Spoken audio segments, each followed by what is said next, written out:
This is KSL News Radio, Utah's news, traffic, and weather station.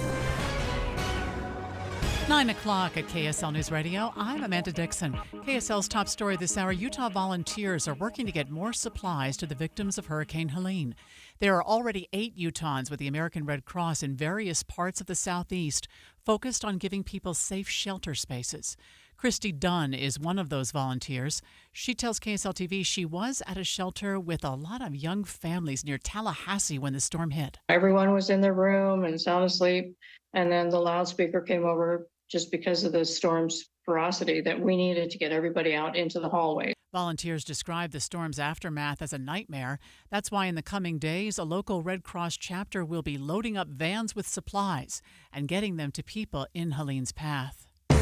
Our top national story from ABC is also Hurricane Helene. It is starting to die out now, and ABC's Jim Ryan says forecasters are keeping tabs on several other weather systems. After a weeks-long lull, the tropics have fired up, giving birth to Helene and now Tropical Storm Isaac and Tropical Depression Joyce.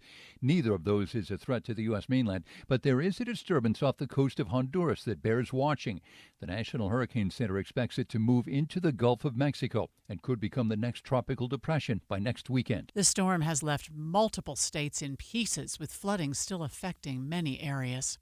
Your money at this moment, the Dow is off 53 points now. That's about 0.1%. We've actually made up some ground. We're at 42,260 now. Today it's going to be, in Salt Lake City? About 78 degrees, 100 in St. George. KSL weather is next. KSL News Time, 9:02. We hope you have the right app on your phone for news. You probably have dozens. But the KSL News Radio app, well, it makes our live stream super easy. Plus, our talk shows are right there as podcast for your workday. That's the app for KSL News Radio. Life can feel hard or overwhelming sometimes, but you don't have to face things alone. Getting help for yourself or someone you're worried about starts with a call or text to 988, where you always have someone to talk to, someone to help you, and somewhere safe to go. 988 Utah is here for anyone experiencing mental health challenges or emotional distress. 988 Utah can even help you navigate how to support your struggling loved ones. Whether you're struggling with anxiety, depression, or suicidal thoughts, trained professionals are ready to listen and provide free, confidential support 24/7. Utah, don't hesitate to call or text 988 for you or someone you care about. The caring staff at 988 Utah can connect you to the right resources.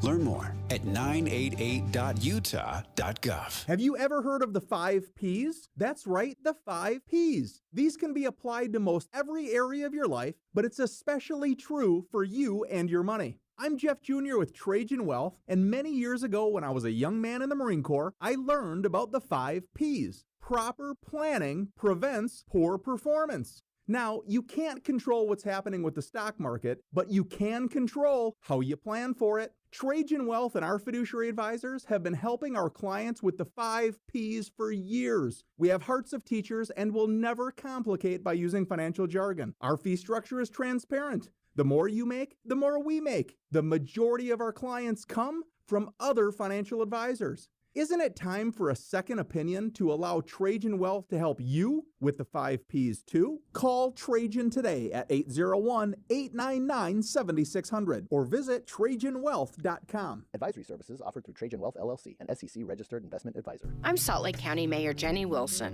You deserve a county government that protects your tax dollars. That's why every budget passed while I've been mayor has been balanced and earned bipartisan support. We've even protected the county's elite AAA bond rating, which saves you money. As your county mayor, I'm trying to make things a little easier for you and your family. We've got more difficult choices ahead of us, but I promise I'll never stop fighting for Salt Lake County families.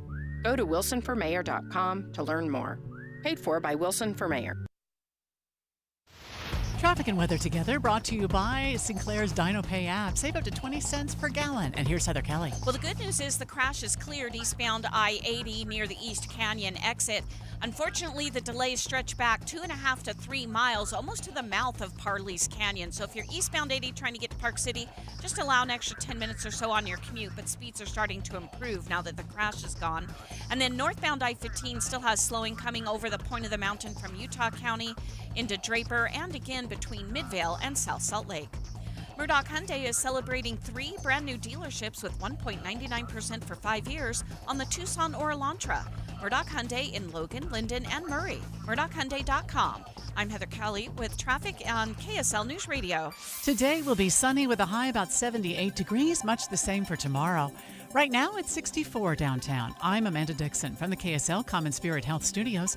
Listen online at KSLNewsRadio.com. We're Utah's news, traffic, and weather station.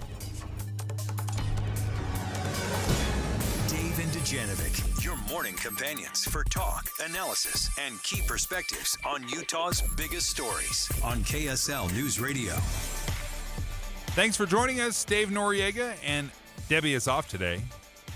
But no worries, folks. This is still a good day. It's going to be a great show because Mara Carabello is joining us from the Exoro Group, also a host of KSL at Night.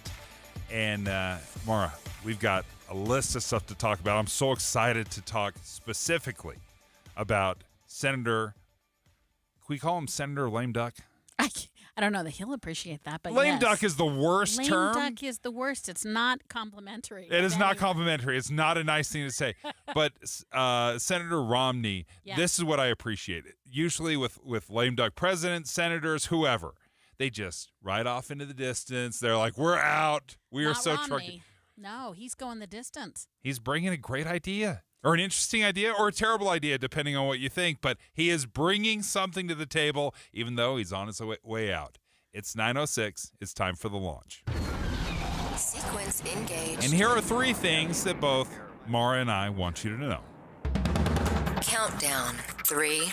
Number 1 is the strike, the possibility of an East Coast port strike. How often do you think about the boats that are coming into the harbor to deliver you your Christmas stuff? Never? I would think never is probably the answer. Well, if there is an East Coast port strike, then that might affect Christmas. We're going to talk to a retail expert in the 9 a.m. hour. I love this because we're going to have to dust off the knowledge we learned about the supply chain during COVID. And I'm telling you, these are El Jefes of the organized labor world, these dock workers. So if they go in on this, this could be quite a battle. Countdown. 2. Number 2, we're gearing up for a debate. Not just the vice presidential debate. We've actually got an attorney general debate just before the vice presidential debate. We have a local debate. We've got the national debate, and you can hear both of them right here on KSL News Radio. What's on the line for both vice presidential candidates, Tim Walz and J.D. Vance? And can they sway the voters? You know what's interesting about the debates this year? We're seeing record viewers, so a ton of us are interested. And Tim Walz and J.D. Vance, we don't know much about either of them. I am looking so forward to just hearing more from them. This is going to be loaded with fireworks. Launch. Countdown. 1. Senator Romney has introduced a plan that would enhance the child tax credit. Are you ready for this? Some families could receive $25,000 in tax credits a year. That's the plan. It's called the Family Security Act. This could be a huge victory right at the end. We know most of us are really in favor. The big question that we'll break down is, can he get to the finish line before he's run out of time? Dave and Dujanovic. The launch. Commence. Dave and Dujanovic. Special coverage of the top national story. So kids, finances, they're never good for our finances. Let's be totally honest. Kids are destructive when it comes to the family budget. We love them despite all of that. But Mauro, one of the things I found in the Deseret News, there was this great write-up by Suzanne Bates. And if you want to read it in its entirety, it's at Deseret.com. But it was talking about Senator Romney's proposal. And this is a proposal that Senator Romney has had for in some form for many years. Yeah, He's tried to address the child tax credit, taxes funding for a very long time.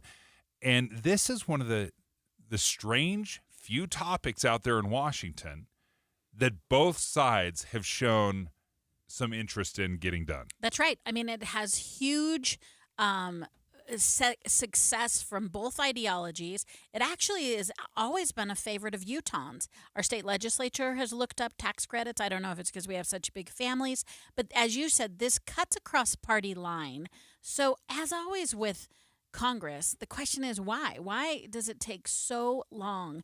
What I like, and we teased this out, is that Romney is not sitting around waiting for the elections to happen. He's got until January. And he is putting together and marshaling a pretty big strategic plan, because this is nuts and bolts. This is about, how do I get on a committee agenda? How do I go through the checklist that is required to pass a piece of legislation? And Senator Romney still has some chits, if you will. Mm-hmm. He's got friends and allies. And so the question is, can he pass it through with the amount of time he has left? I love that he's trying for it. I love that he's putting it in motion. And we're going to talk about the real details here in a minute, but you made such a good point. I want to, before we dive into the details, how is it that both Democrats and Republicans can say chocolate peanut butter ice cream is the best ice cream out there? What should we order? I don't know. But we both agree that chocolate peanut butter ice cream is the best ice cream. Why can't we just order that? They're like, we're going to have to take it to a committee. I know. To continue to keep your example, you and I do agree chocolate peanut butter is superior. But then we start fighting over which store we want to buy it from and the route we need to take to get there. And it's like, should we Uber? Yeah, I say have it Tuesday night and Wednesday night. We go to your store Tuesday, my store Wednesday. But it is amazing how in an election year, it's almost against the rules to get along, despite the fact that all sides want us to get along. We are working against ourselves when it comes to how Congress works right now. Such an amazing example, because it is we're going to fight over who carries the exact same flavor that we want. That's right. Maybe with a little bit of a twist. But let's talk about the Harris, and then we've heard. I'll use J.D. Vance because he's put the plan out there, and this really revolves around the child tax credit. Now, Vice President Harris has said, with expanding the child tax credit, it would be $6,000 for newborns. Right. Now, that's a big number. You have a baby, $6,000 would be enormously helpful, obviously. Hospital costs, initial costs, buying cribs, that could be a huge pick-me-up. But it's also only for newborns. So it's $6,000. That's right. But the details go on. I mean, the details start to really hold true. If you're in a family with kids under 5, David, it's still $4,200.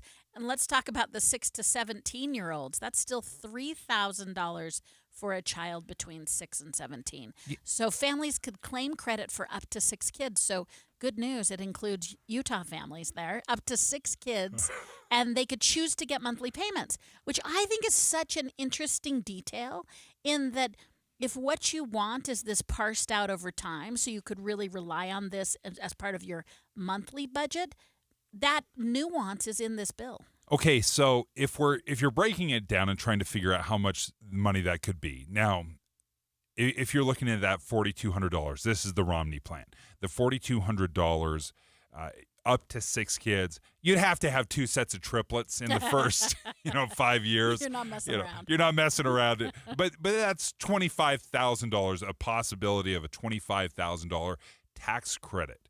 Now, what has happened in the past and what has happened in the more recent future was, okay, you might qualify for $25,000, but if you only paid $10,000 in taxes, we're not going to cut you a check for an additional $15,000.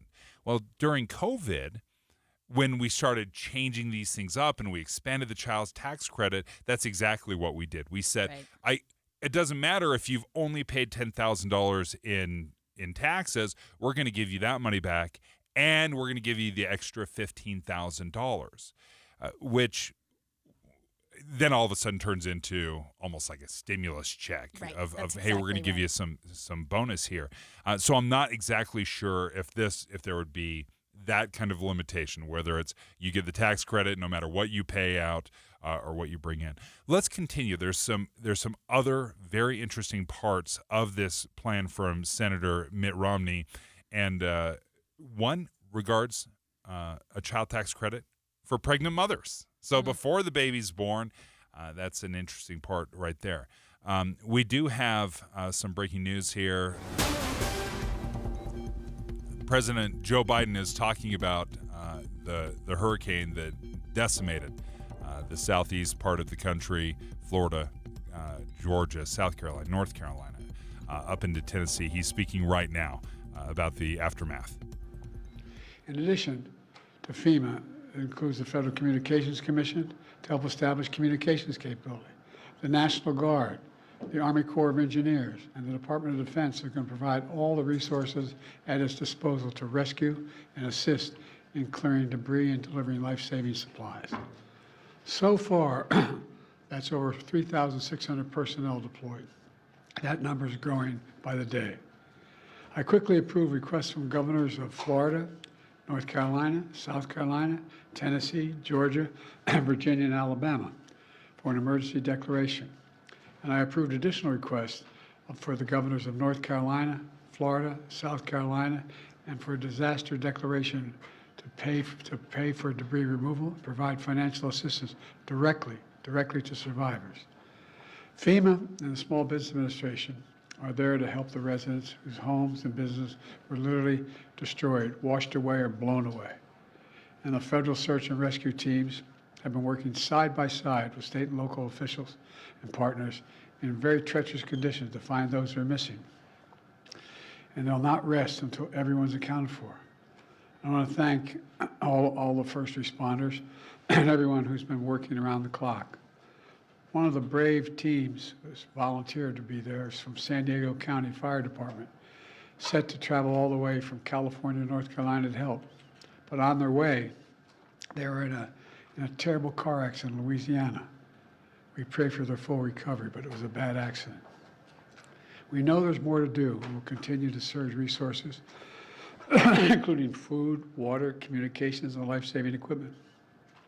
We'll be there, as I said before, and I mean it, as long as it takes to finish this job.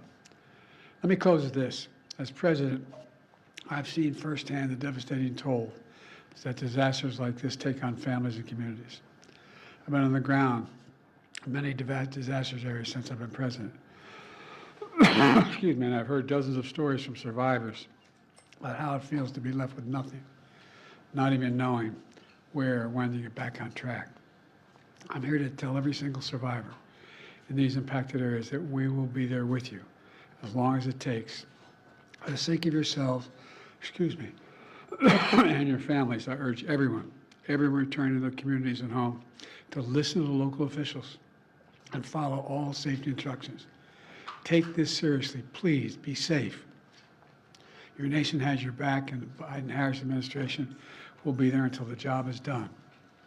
God bless you all, and I'm thinking of those that are still wondering where your loved ones are. Thank you. President Biden was speaking about the aftermaths of Hurricane Helene. He's talking about the thousands of responders that have been deployed. More are showing up every day to these impacted communities. We're going to reach out, and we've been in contact with the Red Cross. We're going to take you down. I'm not exactly sure where they're at. I think they're on location either in Florida or Georgia, one of these impacted areas, and we'll get an update of how Utah is helping with the efforts to save lives and clean up after Hurricane Helene. Dave and Dujanovic. Current events can have a lot of moving parts. Our job is to make it easy to keep up. You're part of a bigger world, so spend 15 or 20 minutes here and be part of it. Join us weekday mornings between 5 and 9 on KSL News Radio. September means it's time for Any Hour Services free furnace sale. What's up, everybody? I'm Mike Wilson with Any Hour Services, and as summer comes to a close and falls right around the corner, the weather gets, well, perfect. And when the weather's perfect, people need a little extra incentive to replace their heating and cooling system. That's where Any Hour Services free furnace sale comes in. For the month of September, when you have Any Hour Services install a new air conditioner, we'll give you a new furnace for just the cost to install it. About $400. The furnace is free. You just pay the labor. And there's no catch. There's no raising the price on the air conditioner first. There's no making you buy the most expensive air conditioner to qualify. There's none of that. There's just a desire to keep our technicians working while the weather's mild and a genuine appreciation of you for helping us keep them busy. So if you've been thinking about replacing your old furnace and air conditioner and want to know exactly how much you can save during our free furnace sale, call Any Hour Services today and schedule a free estimate. Google Any Hour Services or schedule online at anyhourservices.com. No one helps more homeowners than Any Hour Services. Progressive knows finding your new home was a dream come true. You wanted it close to town, with a picture window overlooking a yard. And you found it. Now, when you sit down to dinner, you've got front row seats too. Your neighbor's daily pickleball game. Progressive can't save you from your noisy neighbors, but we can save you money when you bundle your home and auto with us. Get a quote at Progressive.com. Progressive Casualty Insurance Company, affiliates, and other insurers not available in all states. Everywhere you look, things are getting more expensive. So at Consumer Cellular, we're lowering the price for those 50 and up. Now you can get unlimited talk, text, and data for $30 a line when you buy two. That's just $60 a month for 2 unlimited lines. So if you're 50 and up, make the switch and save. Come on, you've earned this.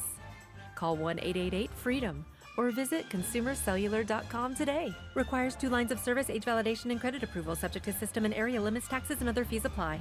I'm Utah Tax Attorney Jordan Wilcox. Listen to what actual clients have had to say about working with us. Hi, I'm Gary. I'm a building contractor. About a year prior to the market crashing, we had a big job that was unable to pay a bill of about 6 figures.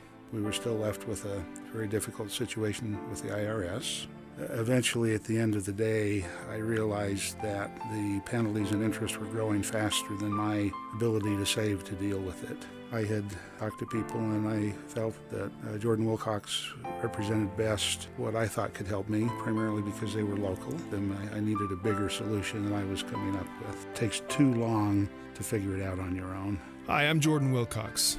You need a tax attorney that's not afraid to fight for you.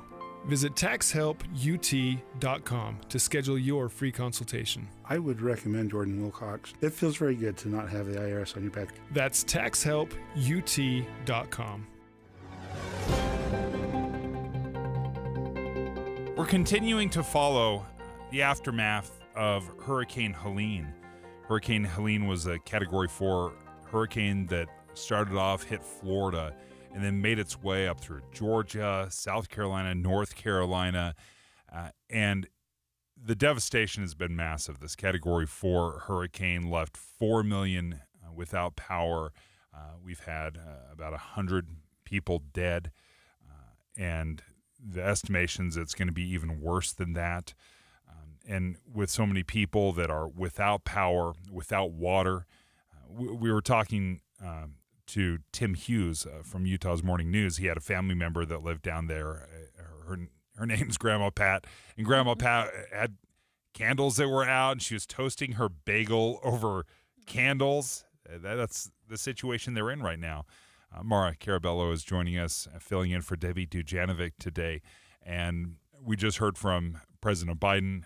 He's sending thousands of federal rescue workers and resources to these areas, but it stretches over multiple states. This is as devastating as a storm as we have seen. What was telling about this one, I found, is that even while it was unfolding, you knew that it was devastating. From the very beginning, the loss of life was apparent, the loss of property, and then just how far even inland it went and how much obvious devastation. There are extraordinary photos. I was watching a live cast yesterday in which a woman was filming in her house, and her window was holding up water. The water was above her window. Oh, wow. It was seeping in, but the window hadn't broken. And just the fear, and we'll start talking about this more and more, but for many of these areas, this is not the first time in a handful of years. Like for a few of these communities, they truly have not finished rebuilding from a storm that hit them 2 and 3 years ago. Yeah, Hurricane Ian in 2022. Joining us right now, Utah Red Cross volunteer Christy Dunn is from North Ogden. You're currently in Florida right now, in Madison. It looks like that's kind of near the Georgia border. Christy, what are you seeing so far? Hi, good morning. It's actually Kirsty. Oh, Kirsty. But we are, where we are at the shelter, I've been able to get out a couple of times, just running to the grocery store and seeing lots of trees down, but there's still lots of power out where we are. Many of our clients, some have power, some still don't. Some have power and have trees over their driveways or the roads still, so they can't get to their homes. And then we've had some clients showing us pictures as they've gone back home to check on their properties, just showing us some of the damage that they've incurred. And, I know that they go through these, but I don't know that it ever gets any easier. So, Kirsty, as part of the Red Cross team that's the first wave of outside resources, what does your day look like? When are you getting up, and how do you fill in the gaps between what locals need right now? So what our mission is to do is just welcome everybody into a safe and secure spot, either pre-landfall or post-landfall. And we're here to offer them, again, a secure place to be. We can have folks come into the shelter. They may stay just overnight. They may need to stay a little longer. And we'll have, depending on the kind of shelter, we can have cots and blankets and food and water. We have MREs that if they're able to get back home and they still don't have power, but they want to be home, we can give them boxes of the MREs to take home so that they're not without food and water, some of our essentials. Sometimes what we provide is just as simple as, we just want to make sure they're okay. And mentally, physically, what do they need? How can we help? Is it giving them somebody that they can talk to, or is it just even a hug? We're here for them. We're here for them and their communities. Kirsty Dunn is joining us right now, a Utah Red Cross volunteer. You've actually been there since Wednesday. Can you talk about how things have changed as you were preparing for the hurricane to what you've seen now? Well, it was as we were driving up here to the shelter to staff it on Wednesday evening, it was a couple hours before the main gist of it was supposed to happen. So we got to the shelter and, we're checking on the clients and making sure everyone is okay, supplementing the staff that was already here because additional clients had come in needing a place. And things that you're hearing the wind in the building, over the building, you're hearing the rain. And then I don't remember what time it was that we got the message over the loudspeaker, okay, get everybody out in the hallways. So we moved everybody out in the hallways. We wake them up, make sure everybody is out of their rooms.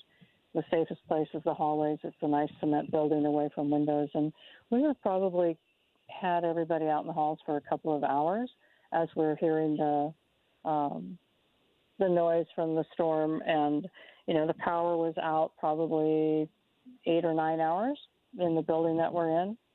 And again, we're trying to, as we have people out in the hallway, we try and walk up and down the hallway occasionally, not interrupting them if they're sleeping, of course, but, make sure they're okay. Do they need anything? Do they need a blanket? Do they need some water? Just you're safe now in the hallway, and please stay here until we can get you back in your rooms. Well, thank you so much. And I know it's just a massive undertaking, and local resources, federal resources will be stretched. Thank you so much for joining us. Kirsty Dunn. Absolutely. Best of luck. Stay safe. Has been in Florida since Wednesday, is currently kind of along the border, near the border of Georgia and Florida. And the Utah Red Cross has deployed resources to try to help. And again, this is not just a Florida thing. This has happened this hit Georgia, North Carolina, massive flooding and issues. And mean, quite frankly, entire towns that have been swept away and flooded in certain areas of North Carolina. The death toll is currently at over 100 people. They expect that to continue to go higher. Some fear that it's going to be much higher, that death toll, as rescues are still continuing and trying to locate everybody. But speaking of Hurricane Ian a little bit earlier, that was the most costly hurricane in history, and that was over $100 billion worth of damage. Yeah. And it looks like this could be even worse, far worse. Yeah, and the amount of support they're going to need over time is unimaginable right now. 9:30 at KSL News Radio. I'm Amanda Dixon. Our top story, a man has been charged in Cache County for the murder of his 77-year-old father. The body was found near the Franklin Basin snowmobile parking lot with stab wounds to his chest. Court documents say he was moved there after he was killed. 33-year-old Clayton Shaw was taken into police custody after he was found with a knife, hydrogen peroxide, and his father's dog. A woman was killed and her 3-year-old boy is in critical condition after a high-speed chase ended in a crash yesterday morning. KSL TV's Brianna Chavez is following the story. We're told this all started in Salt Lake County. A Salt Lake City police officer spotted the driver of a minivan driving recklessly into Davis County. An attempt to locate was then sent out. Troopers spotted the minivan in Centerville and caught up to it just before reaching Kaysville. UHP says the driver tried to get off at the Antelope Drive exit but couldn't maneuver the curve and crashed. Both the mother and boy were ejected from the minivan. Our top national story this hour from ABC News, Hezbollah's acting leader has vowed to continue battling Israel, even after much of its top command was wiped out, including its leader, Hassan Nasrallah. Israeli strikes killed Nasrallah and 6 of his top commanders and officials in the last 10 days and have hit what the military says are thousands of military targets across large parts of Lebanon. Your money at this moment, the Dow is off 118. Right now we're at 42,193. Coming up, a beautiful day in store with the highs in the upper 70s. KSL weather is next. KSL News Time, 9:32. It's a priority for us at this station to bring you all sides of a story and to talk about the news fairly, completely. Get all the facts and be really aware. Utah's Morning News with us, Tim and Amanda. Weekday mornings 5 to 9 on KSL News Radio. Hey, this is Dan, the laptop man from PC Laptops. Let me tell you an amazing story. Last week, a customer came in. They were a creative director for an agency, and they were frustrated that their old, slow computer wasn't processing their files quick enough. He had a big project due and could not afford any delays. Well, we hooked him up with one of our new, powerful 2025 desktops for only $999, and he was able to complete his project with ease. Take one home today. The new 2025 S1 desktop or SM3 laptop for only $999. You heard that right, $999. You get a blazing fast processor, 16 gigs of RAM, and over a terabyte of blazing storage for $999. What else you get? Lifetime service warranty, and we have 12 months special financing on approved credit. Hurry in right now because supplies are limited, because at PC Laptops, we love you. Just check us out at PCLaptops.com. $999, PCLaptops.com. It's complicated. These days, that's how people even describe their relationship status. When it comes to the latest complexities in your car, it's gotten really complicated. The experts at AMCO undergo the most rigorous training to stay on top of the latest car technologies, so there's nothing we can't fix. Well, except for that complicated relationship. When it comes to that, you're on your own. AA, MCO. Check engine light on? We'll check it for free.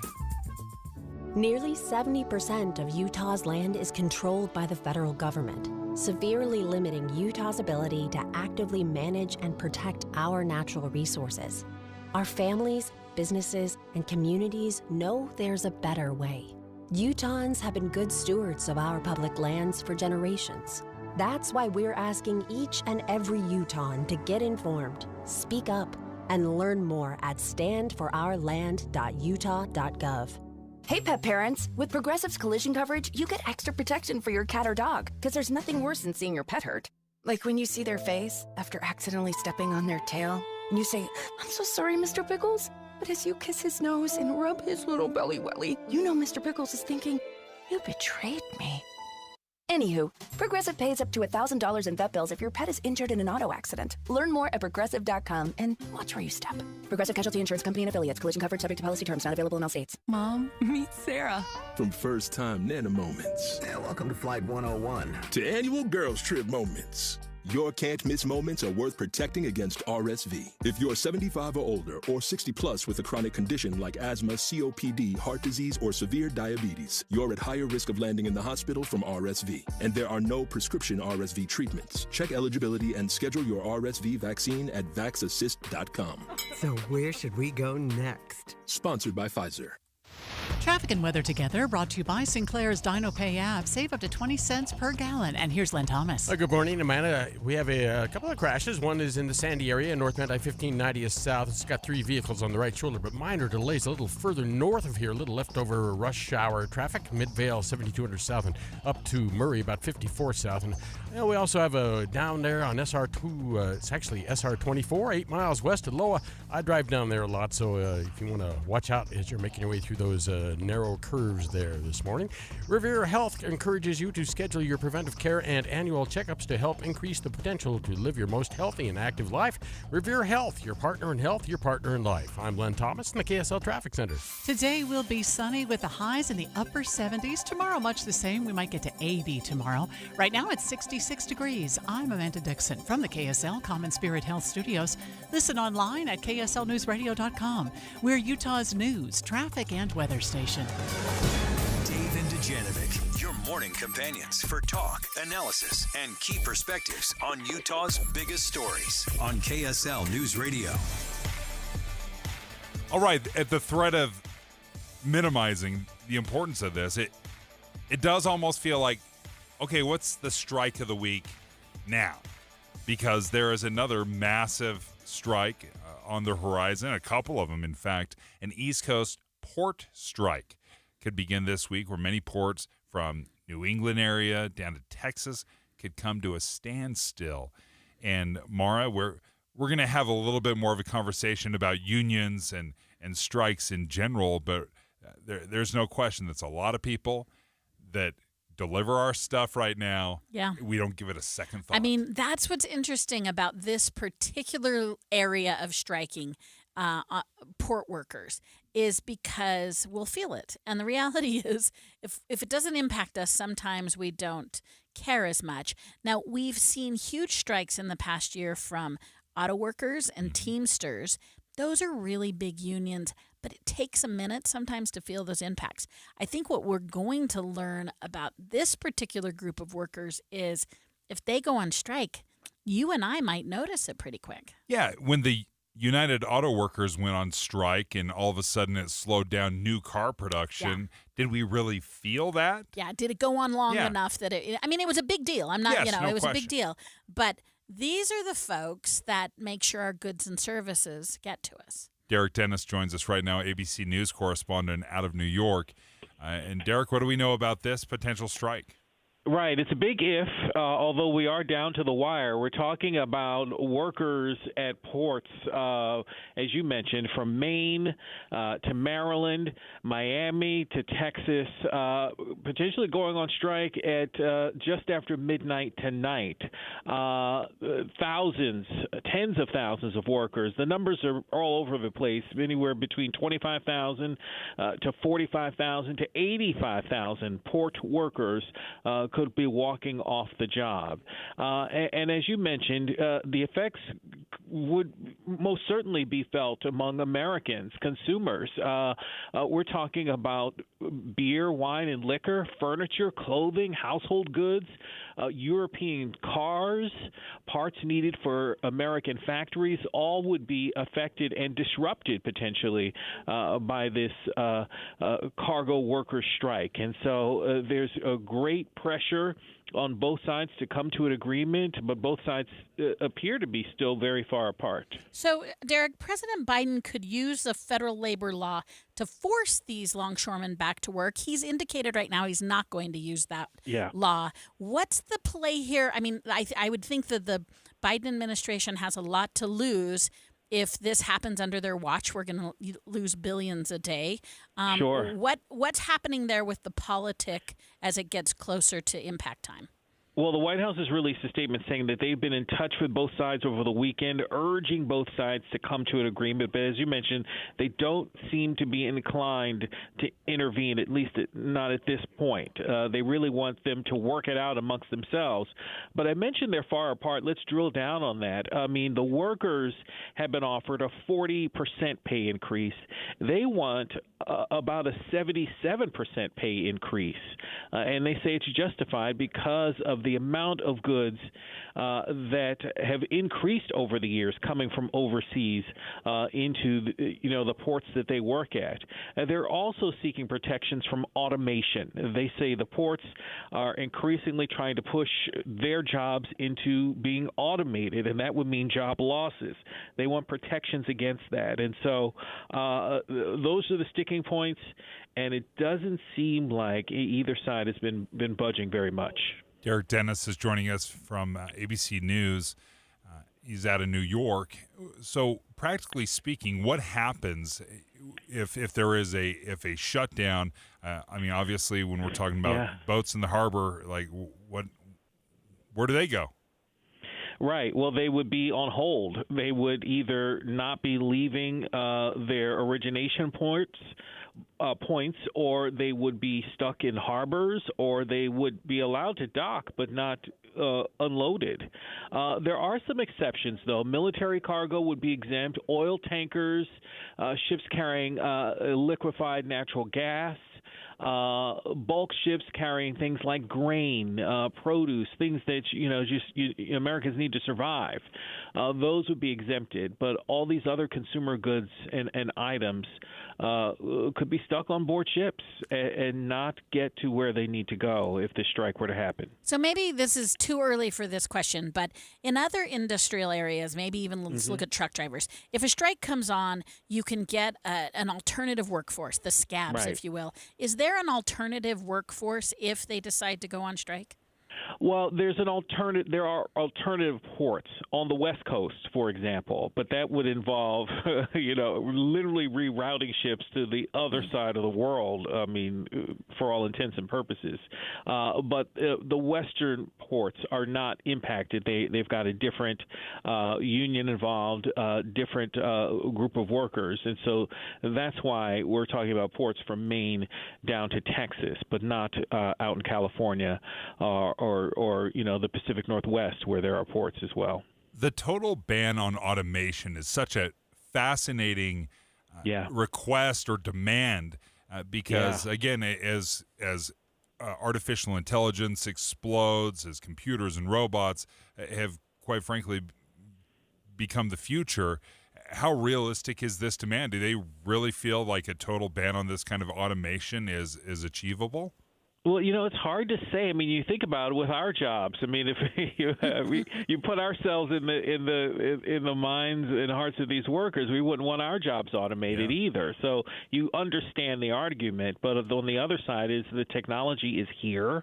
It is being used in other industries, and it could be a matter of time before it goes that way. I mean, they're talking about automating gates and the actual machinery that takes, shipping containers off the boats and onto the docks. Those things are handled by humans for now. They want to make sure it stays that way to protect jobs, not just today, but years from now, decades from now, when automation likely really will be a thing. So it's hard to say how realistic that demand is.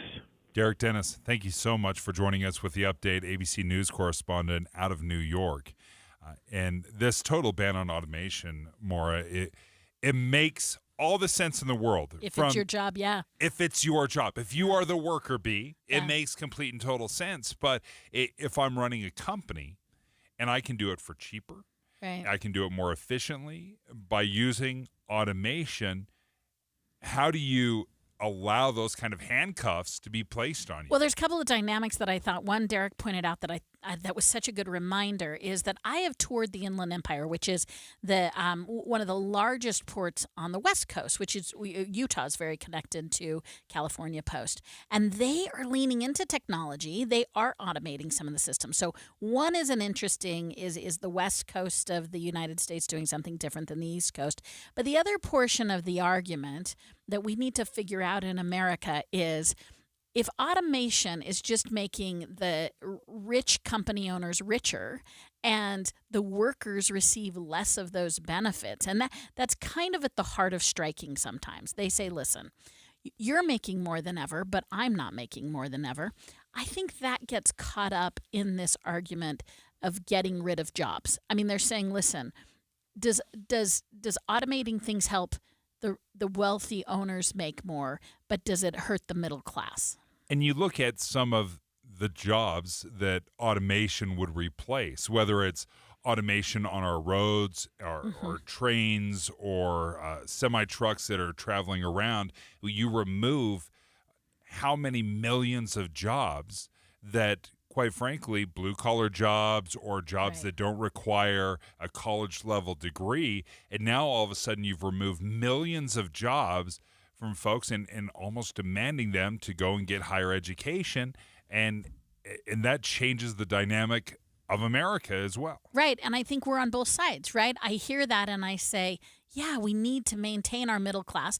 We need to maintain the options to work hard in America at all different levels, and yet I think we would both conclude this by saying automation is coming. It is the future. Yeah. And if we're the only ones that are going to be doing this, how do you stay competitive in a global market?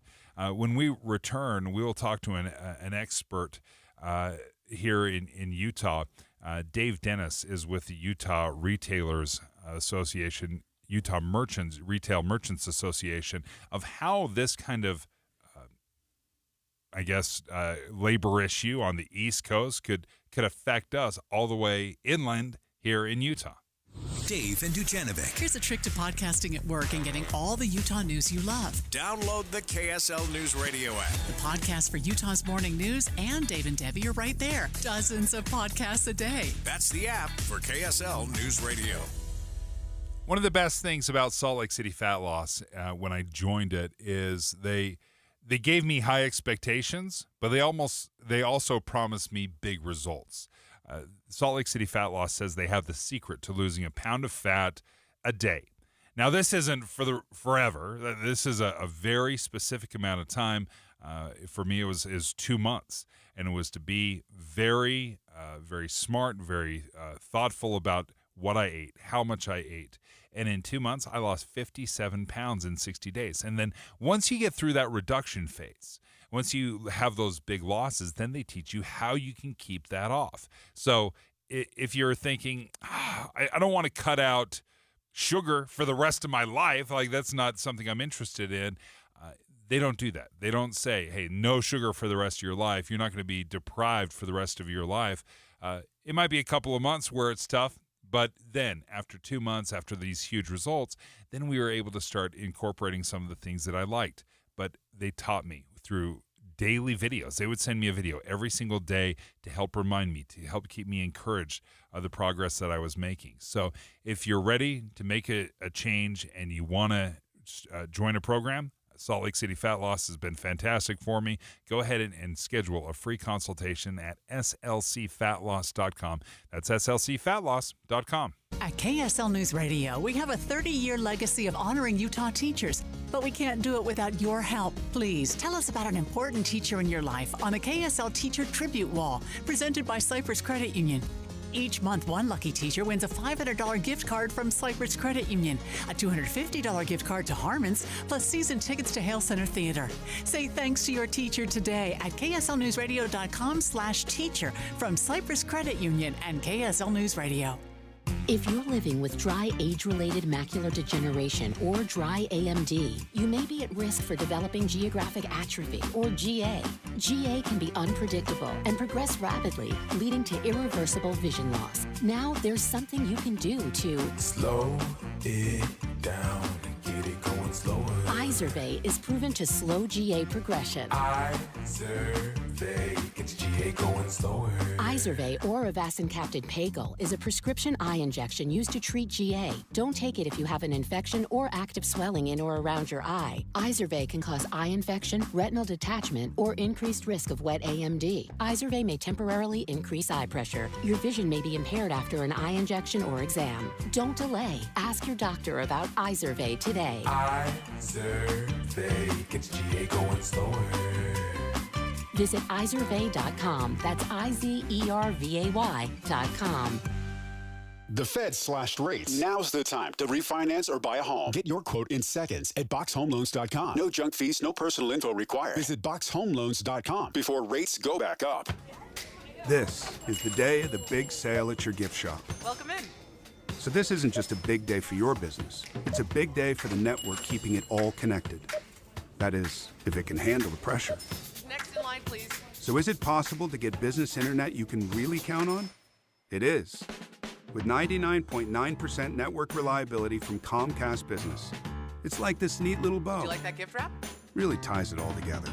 Reliable internet for your business. It's not just possible, it's happening. Comcast Business, powering possibilities. Switch to Comcast Business and get started with reliable internet and advanced security for $49.99 a month for 12 months with a 2-year agreement. Plus, ask how to get up to a $500 prepaid card with a qualifying internet package. Don't wait. Call or go online to switch today. Offer ends 10/13/24. Restrictions apply. New customers only with 150 megabit per second internet. Eco bill and auto pay required. Equipment, taxes, and fees extra. After 12 months, regular rates apply. Exciting news! Master Electrical Services has joined Mountain Home Services. Be advised, this is your opportunity to save up to 40 to 80% on a hot tub or swim spa this weekend only. Friday through Sunday, Mountain America Expo Center, Sandy.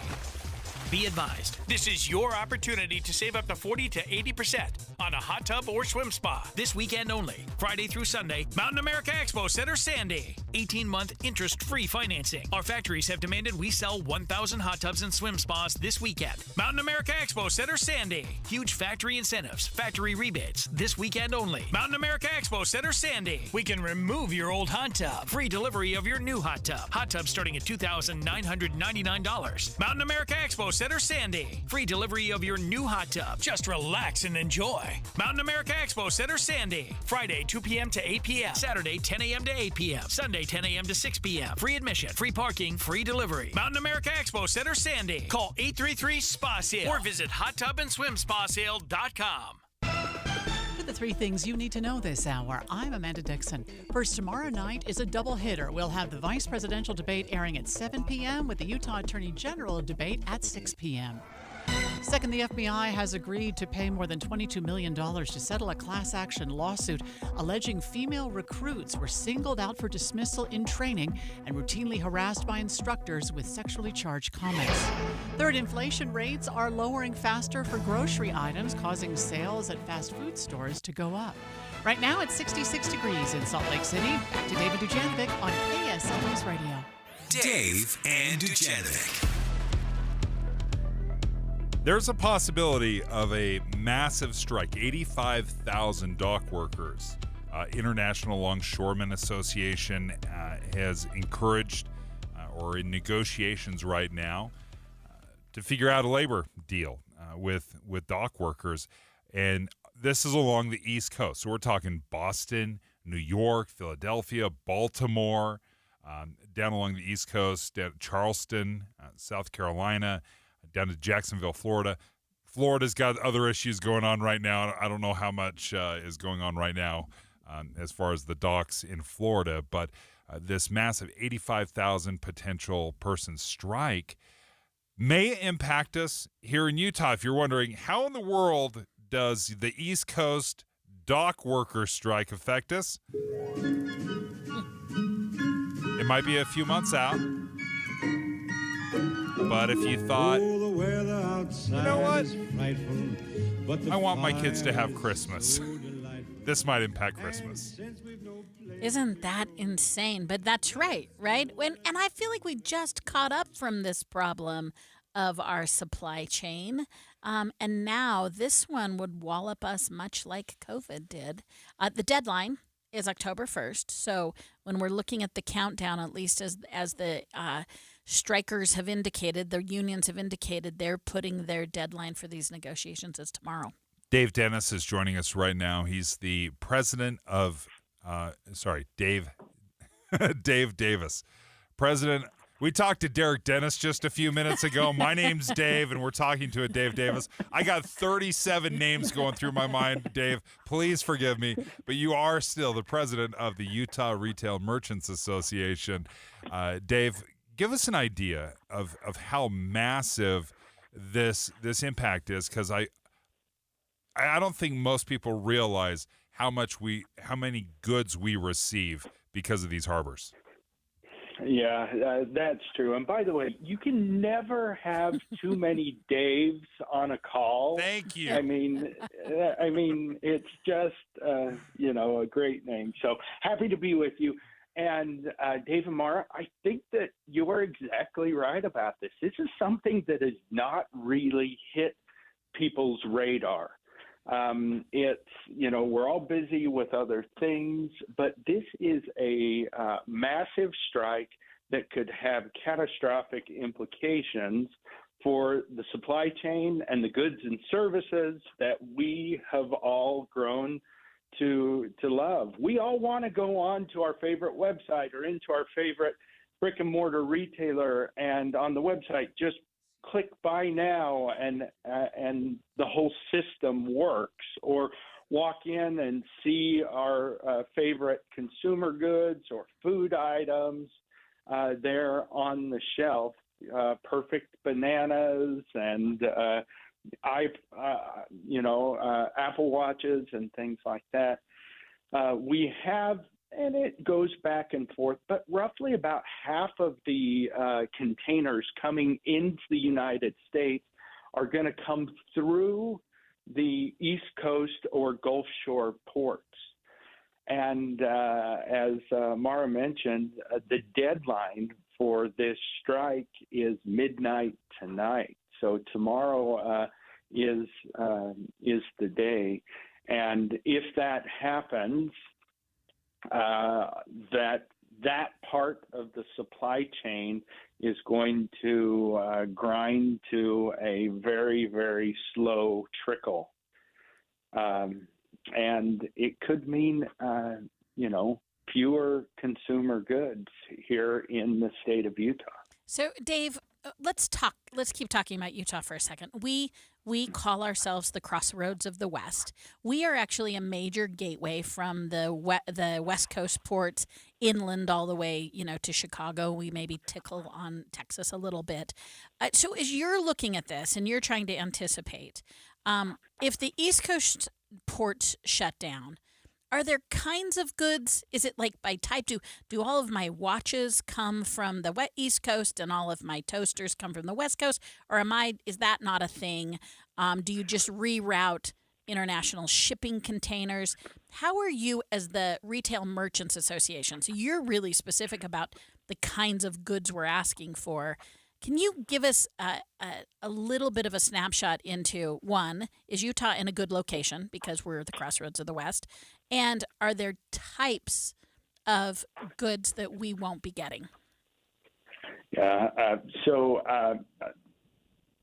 Either fortunately, probably fortunately, I think that it's a diversification of goods. We're seeing goods of all kinds coming in, both East Coast and West Coast. And so I don't know that there's any particular item that at least my members at this point have said, hey, we're worried about watches, or we're worried about dresses, or we're worried about this particular piece of product. That being said, you are right. Utah is a crossroads of the West and Midwest. We've worked hard on our inland port and being that piece of it. Now, keep in mind, when you look at the supply chain as a whole, the supply chain is really is a chain, and it's the old adage about the chain is only as strong as its weakest link.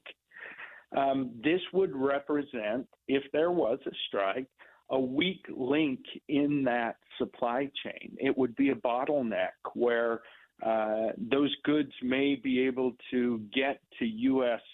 ports, but then not be able to be processed in an efficient manner, which means that the whole constriction of those goods and products coming into the U.S. is going to be a problem. Just to put this in perspective, last week alone through the East Coast ports, through Friday of last week, $14 billion worth of product passed through that port.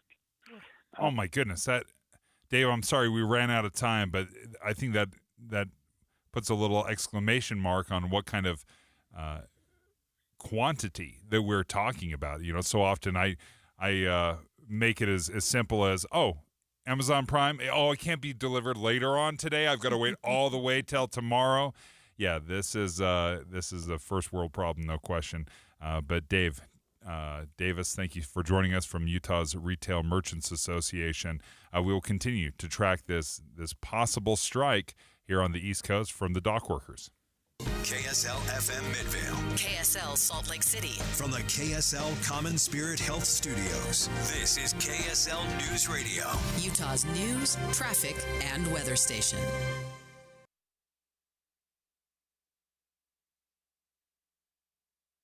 Emergency medical unit, respond to 102 Maple Avenue, possible stroke victim. When stroke occurs, you have 60 minutes to win or lose the race of your life. There are new treatments, but you must get to a hospital fast. If you suddenly feel weakness on one side, have trouble speaking, walking, or seeing, it could be a stroke. Call 911. Get to a hospital. Because how you spend the next 60 minutes could determine how you spend the rest of your life. Stroke. Know the signs. Act in time. A message from the National Institute of Neurological Disorders and Stroke. It's 10:01 at KSL News Radio. I'm Dan Bonas. KSL's top story this hour. Campers in Wasatch County being asked to leave the Soapstone Basin after a major fire broke out there. KSL News Radio's Michael Commit reports. What began as a 30-acre burn near the Mill Hollow Reservoir on Saturday had grown to 1,500 acres by last evening. Utah Fire Info says Highway 35 was closed, and the response force included 5 engines, 2 helicopter crews, and even 4 air tankers to combat the blaze. The fire is currently at 0% containment, but officials are aware of the blaze. In order to keep dispatch channels from jamming up, they're encouraging people not to report this. Our top national story this hour from ABC News. President Biden promising help from the federal government for all the states affected by Hurricane Helene. Damage from the hurricane stretches across at least 10 states. The president says he's directed his team to provide every available resource as fast as possible.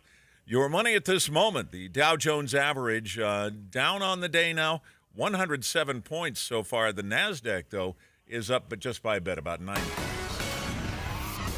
And our KSL weather. Boy, not going to be nearly as hot as it was over the weekend. That's next.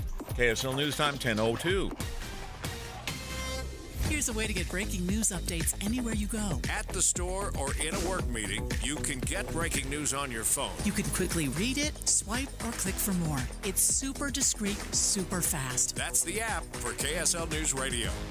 Hey, pet parents. With Progressive's collision coverage, you get extra protection for your cat or dog, because there's nothing worse than seeing your pet hurt. Like when you see their face after accidentally stepping on their tail, and you say, "I'm so sorry, Mr. Pickles." But as you kiss his nose and rub his little belly welly, you know Mr. Pickles is thinking, "You betrayed me."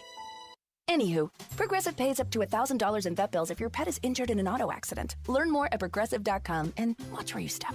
Progressive Casualty Insurance Company and Affiliates. Collision coverage subject to policy terms. Not available in all states. Whether you own a local business or a global one, you know that these days, generating growth is a challenge.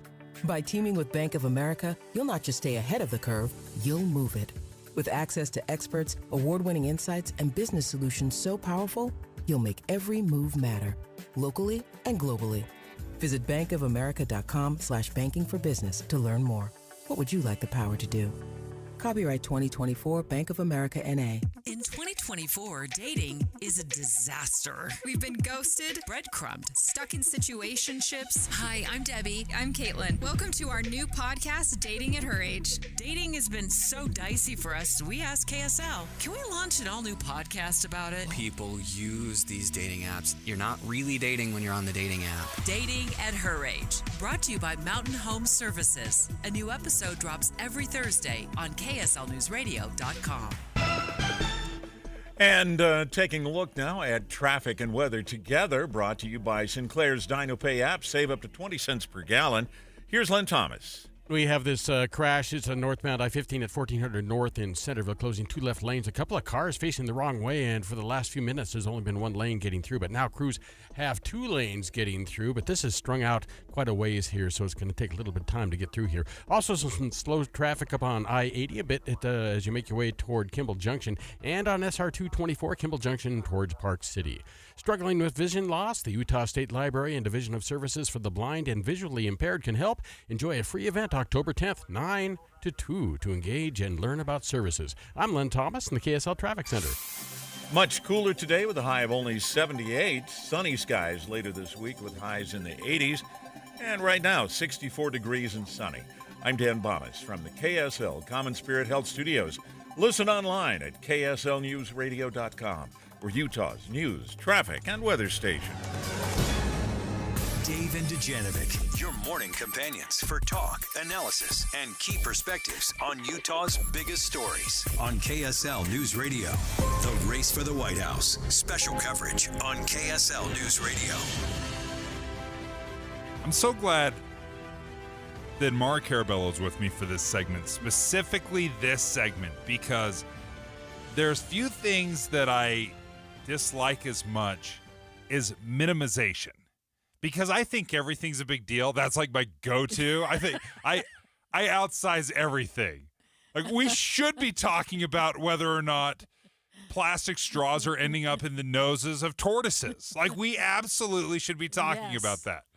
So when people try to minimize, like, the VP debate doesn't matter, nobody cares, the VP doesn't move the needle, I don't buy it. I think it all matters. And you know this political junkie is here for you. And you are my political junkie. You're like, you're right, Dave. You're going to wind me up. That's right. You're exactly right, Dave. So the VP debate is tomorrow. Right. It is debate day, by the way, folks. So we're your one-stop shopping. You can tune into KSL News Radio Tuesday night at 6 o'clock for a debate doubleheader. Whew, appetizers and the entree. It is. Oh, that's a good way to think of it. Yeah. Sometimes you like the appetizers more than the entree. Sometimes is this going to be one of those cases? Could be. First up, it's the Attorney General's debate. The Utah Attorney General debate will face off, sponsored by the Utah Debate Commission.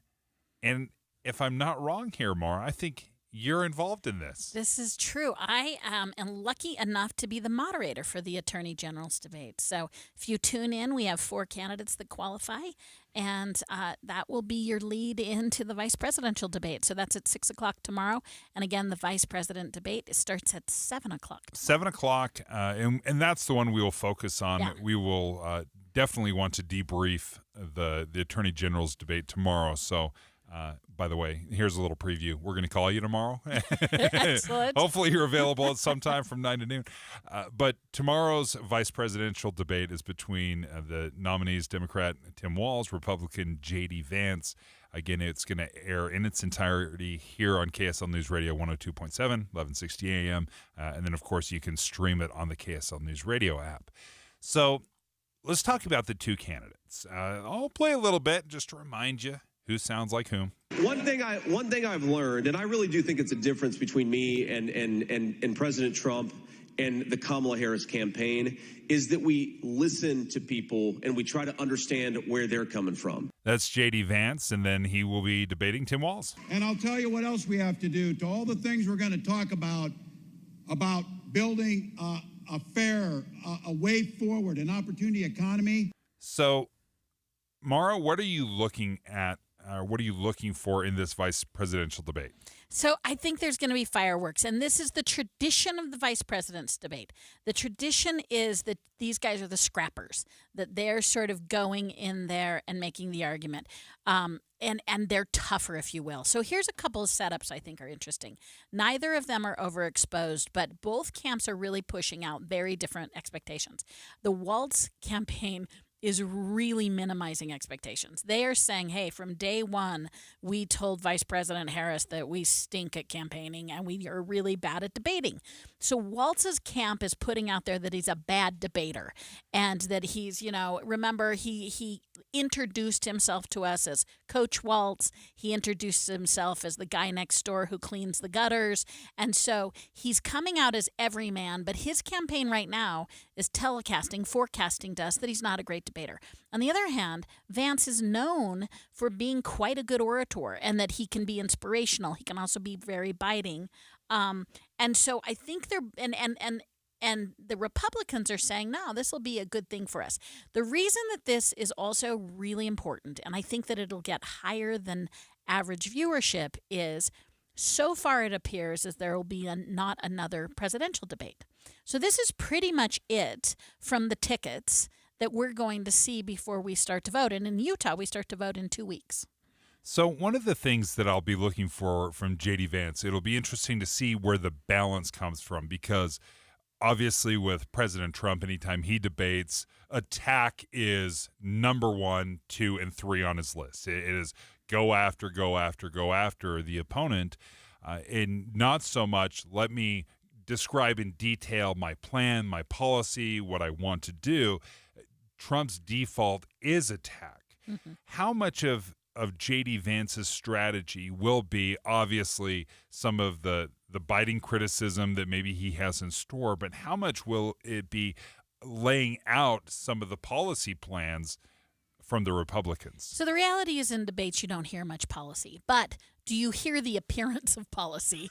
And do they use language that try and persuade us they are speaking from a policy point of view? And I think what J.D. Vance has, that whether you're for or against Donald Trump, most of us believe that he lacks discipline. And some of us love it about him, some of us hate it about him. But J.D. Vance does not lack discipline. And so I think you'll see him pretty systematically making sure that Harris and Waltz are affiliated with the Biden campaign and the Biden administration, and that the perceived failures of Biden are therefore the perceived and expected failures of Harris and Waltz. And the former President Trump didn't do a good job of that in the first debate. I think you'll see J.D. Vance being very disciplined about that and being very consistent about speaking to record, speaking to outcomes in a way. The question is often, though, in debates, who do we like more? And I haven't decided. This is why this is interesting. I'm not sure who we'll find more likable, and that'll be a big question. Something I want to bring on the air is a conversation you and I had for way too long this morning, which is the third entity in a debate is the moderator. Yes. Right?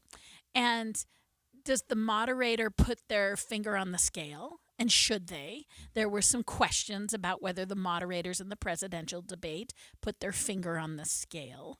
So the other entity we should talk about, in addition to the two candidates, is what our expectations are of the moderator. My expectation, and this is what I would like to see, and maybe this is where you can push back on me, is I want the moderator to get out of the way. Largely, I want them to not play a role. A lot like a referee in a football game. If I am seeing the referee left and right, I'm like, I am done watching the referee. I get it. I know your face. I don't need any more of that because I came to watch the two teams play. And I think too often moderators get in there, they become combative, or they start fact-checking and calling balls and strikes, when I mostly want you to introduce the topic and then let the candidates speak to it how they want to.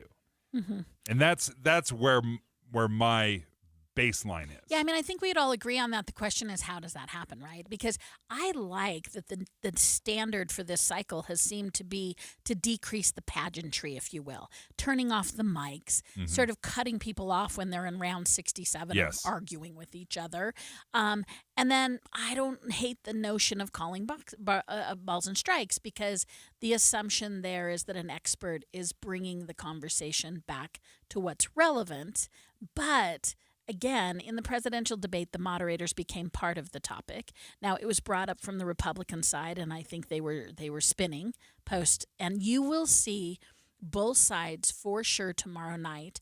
If you're someone who loves civics and loves to watch it, one of the things you should have pulled up is pick your favorite fact checker and pull them up on your screen while you're listening, but take time to also listen to the spin afterwards.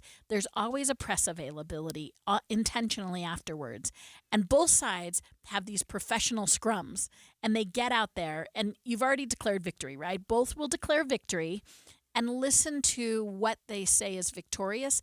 That's as helpful of information about you making up your mind about who you liked as the answers themselves. I know we only got 30 seconds, but I got to ask you again to my first point of, does it matter? I wonder, the fact that Kamala Harris, as vice president, essentially co-opted the nomination and was able to, come in and be the presidential candidate when President Biden had run for a very long time. I wonder, does that change the way we look at the vice president? When the vice president, we've always said heartbeat away from the presidency, but does it really matter? So, Dave, the reason this matters this year is this election is going to be won and lost on 2 to 3%. So most of us don't matter, but the stakes are really high. So if you can pick up even 100,000 votes here, 200,000 votes there, a type of vote. We've heard a lot of conversations about members of the Church of Jesus Christ of Latter-day Saints. Every vote will matter this year, so every attempt to speak to the public will matter. When we come back, let's change topics and talk about Utah kindergartners. They're showing significant gains in reading proficiency, and it's being linked to full-day kindergarten. Let's talk about that more next. Dave and Dujanovic. A lot of us are filling our workdays with podcasts. When you're working, go to KSLNewsRadio.com. Click on Dave and Debbie's podcast and pick a topic and story length. Podcast with Dave and Debbie. Then get to work with KSL News Radio. Winter is coming, but there's still time to replace those drafty old windows before the cold comes and drives up your heating bill. Just make one call and take advantage of the Advanced Window Products Fall Special. $2,500 off on 10 windows or more, and that's $2,500 off their already low factory direct prices, because at Advanced Window Products, they're the factory. Your windows are built in their facility right here in Salt Lake City. You're buying local, and with their lifetime guarantee, you don't ever have to call some faraway state for help. Advanced Window Products is right here, proudly backing up their work. So make one call, save on your heating bill, and get a rebate from the energy companies. Advanced Window Products offers 0% financing. They can even give you amazing new windows with no money down. And don't forget, $2,500 off their factory direct prices, but you have to call now. Advanced Window Products, 801-850-9100. That's 801-850-9100, or go to advancedwindows.com. This weekend, it's the fall return of General Conference. KSL is pleased to broadcast live the 194th Semi-Annual General Conference of the Church of Jesus Christ of Latter-day Saints. Coverage starts both Saturday and Sunday at 9:30. We invite you to join us at 102.7 FM, 1160 AM, and streaming live on the app for KSL News Radio. Everywhere you look, things are getting more expensive. So at Consumer Cellular, we're lowering the price for those 50 and up. Now you can get unlimited talk, text, and data for $30 a line when you buy two. That's just $60 a month for 2 unlimited lines. So if you're 50 and up, make the switch and save. Come on, you've earned this. Call 1-888-FREEDOM or visit consumercellular.com today. Requires 2 lines of service, age validation, and credit approval, subject to system and area limits, taxes, and other fees apply. Did you know your skin is the largest organ of your body? Huh? That's why you should shower with Old Spice Super Hydration Body Wash instead of plain old bar soap. Love your skin by super hydrating it with vitamin B3 and glorious notes of vanilla and shea. Did you know that my superhydrated skin is the second largest organ of my body? The first is my heart. Old Spice. Men have skin too. Old Spice Superhydration Body Wash. 24/7 renewing moisture. With daily use. Our home's been due for a little TLC for a while now. So when we heard Cyprus Credit Union was offering a home equity line of credit at just 6.49% APR for the first 6 months, you better believe we jumped on it. It's just what we've needed to renovate the living room. And the kitchen. And definitely the man cave.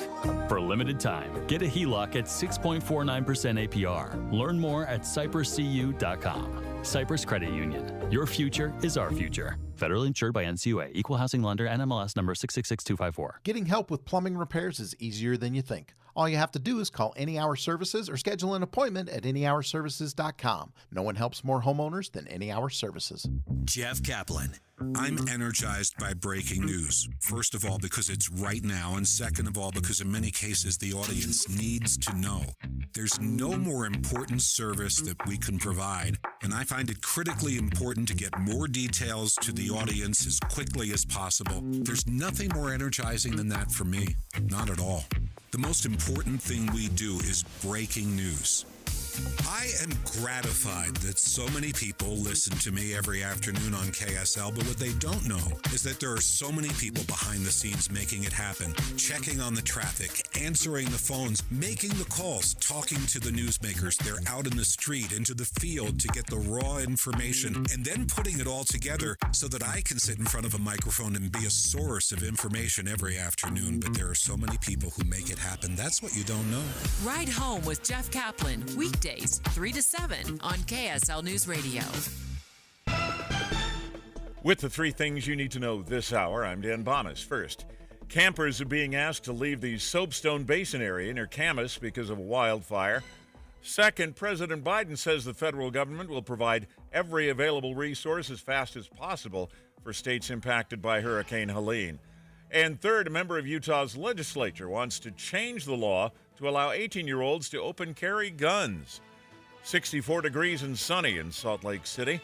And back to Dave and Dujanovic on KSL News Radio. Dave and Dujanovic.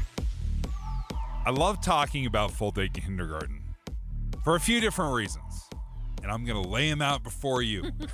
Because we haven't had full-day kindergarten here in Utah. We still don't have full-day kindergarten everywhere. Mari Carabello is joining us, filling in for Debbie Dujanovic today, who's off. But some recent studies, some research has shown that full-day kindergarten is starting to show up in test scores.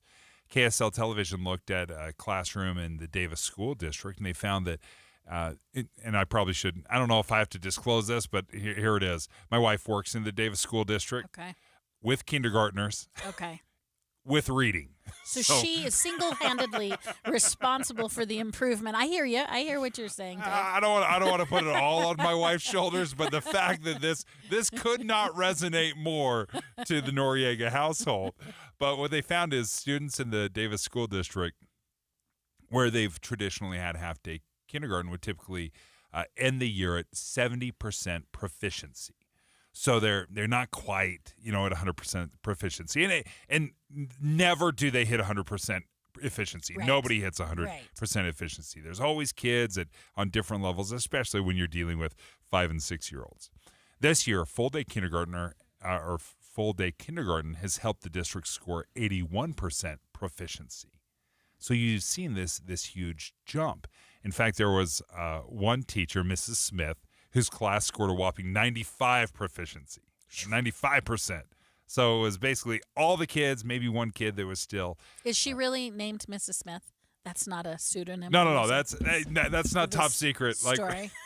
Like, we're keeping her under wraps because we don't want anyone to know. 95 percentage. And, I love that. And sometimes that just happens. Again, my wife will say sometimes you just hit a class that is red hot, and it's nothing that we did, nothing that the teachers did. It's just kids were well prepared, or they just picked up on it quickly. But overall, the discussion is whether or not half-day versus full-day kindergarten has been effective. And in reading, it seems like it definitely has been. Yeah, so as you said, about 70% of schools in Utah have an option to go to full day kindergarten. What makes me so excited about this is, one, that we are following up a law that we passed with data. We're checking to make sure that something we're leaning into is playing out at a real level. But what I love about early childhood development intervention is that we know how important 1 to 3 is, and we know how important 3 to 5 is in our lives. And when you reach proficiency levels, it's not so much how you read when you're in kindergarten.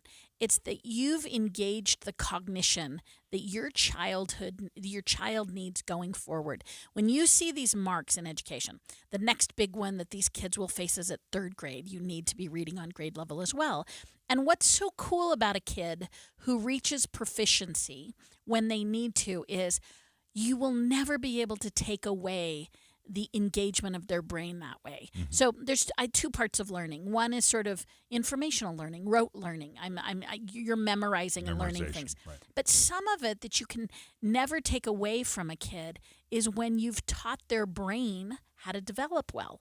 And that's the science of early childhood development, right? Like if we engage kids' brains and we give them and nurture them the way we want, these kids always have those strong foundations in their cognitive ability. Now, the problem we have here in Utah is funding.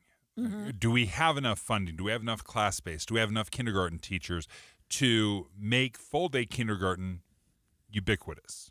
Where every school, that is the standard, that's what we do, because for so long it has been half-day kindergarten. Let me lay out some of the concerns I had with full-day kindergarten.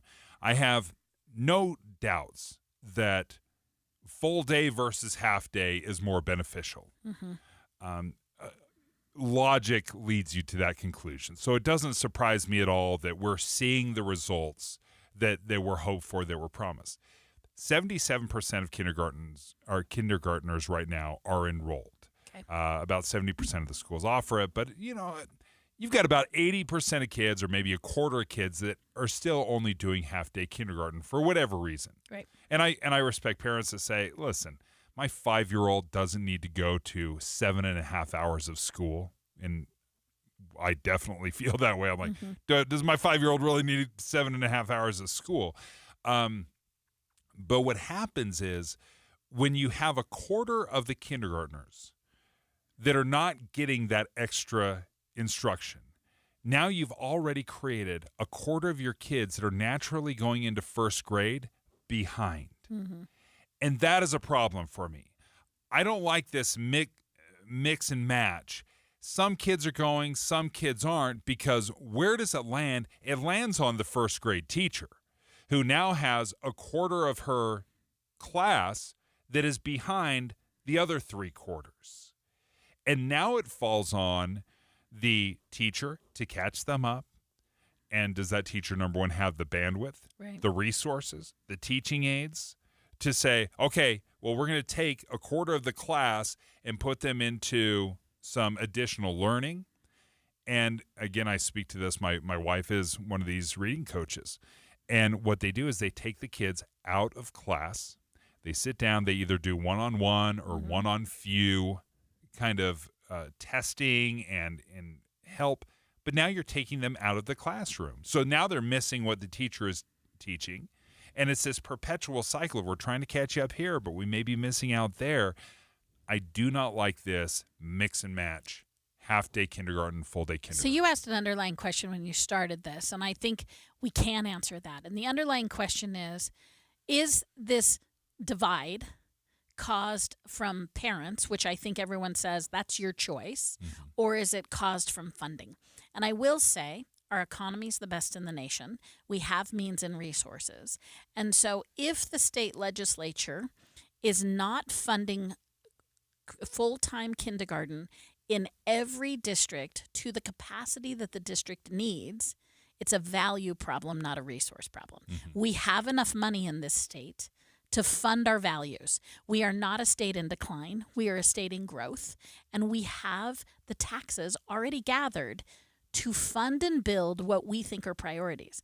So if the legislature is not giving a district enough money, then don't believe the legislature when they tell you that kindergarten is their first priority. Because I will say it's not going to be a resource problem. And I think most of us believe what you said. We should be fully funding access.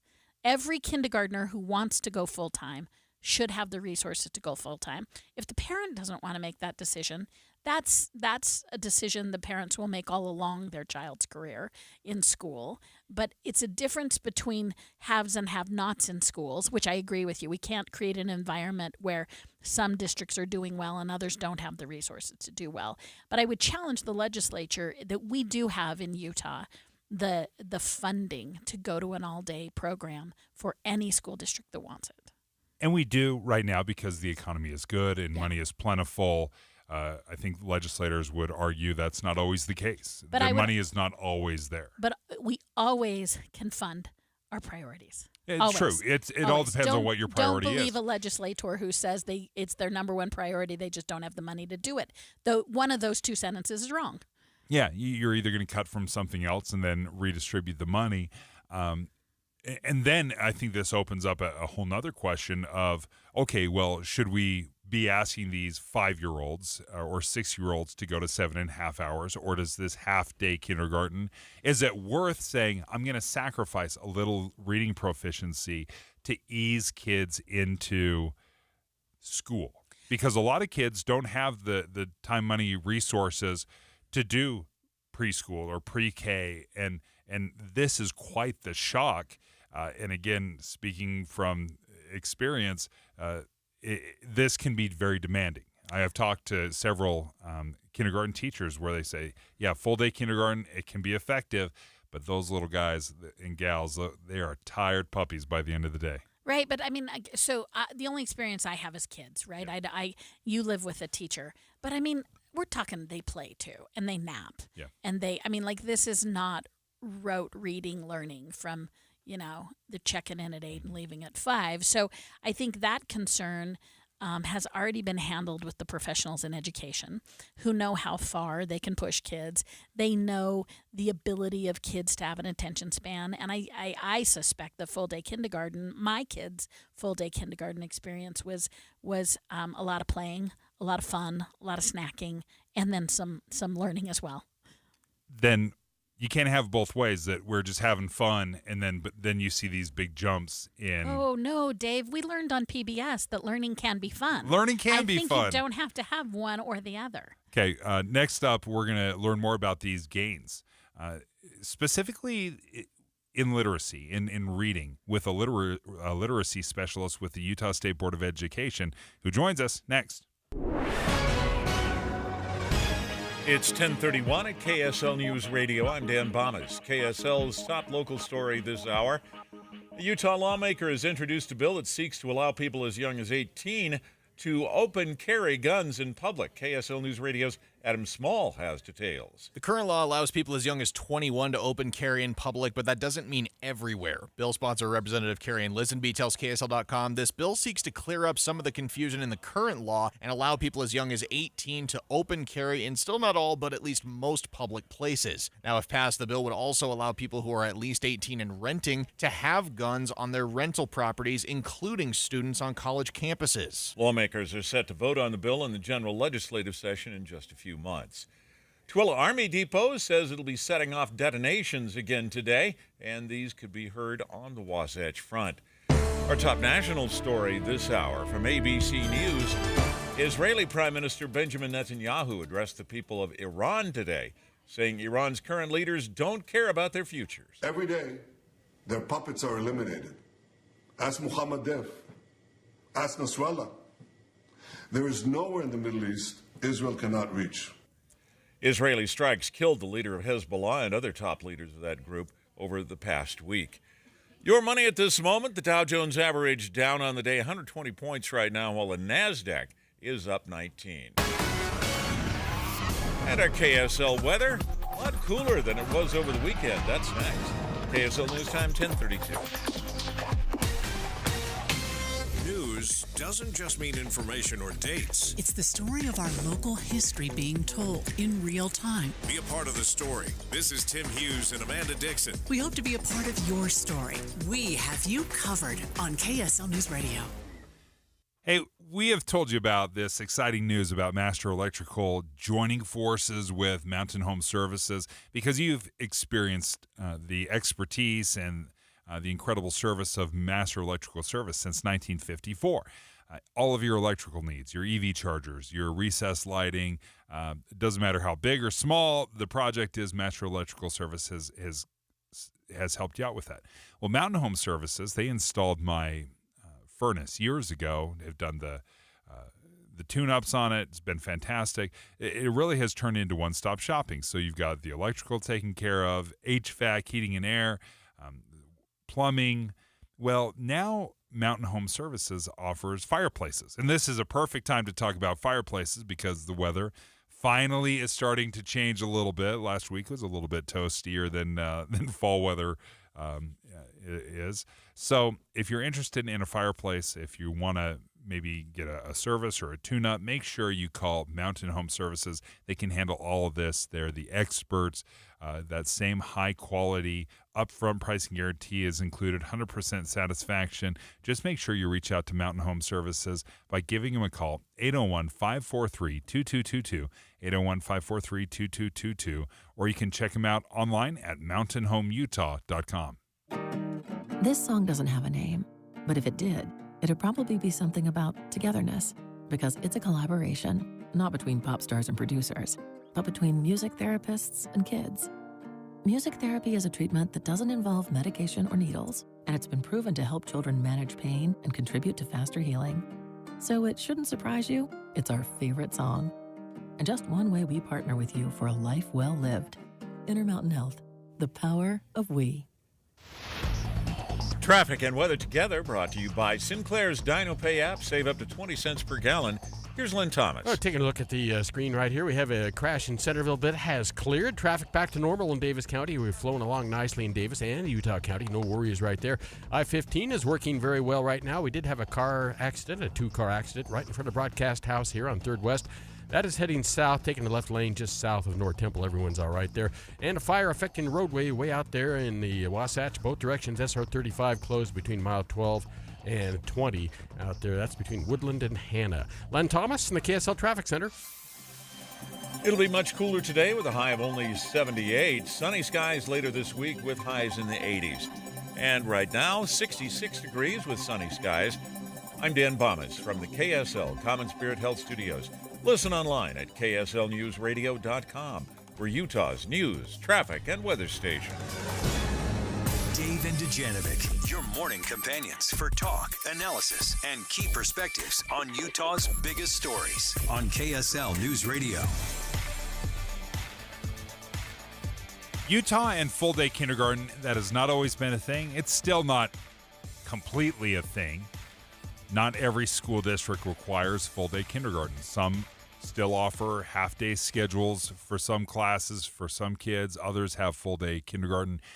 In fact, about 77% of kindergartners here in Utah, according to research that I've read, parents have chosen to go full-day kindergarten. And this is something that the legislature has had to approve funding in addition to, because again, this has not been a fully funded thing for a number of years here in Utah. Joining us today, filling in for Debbie Dujanovic, is Mara Carabello. You hear her on KSL at night, also with the Exoro Group. Utah kindergartners and funding kindergarten, it's been a tough battle on the Hill.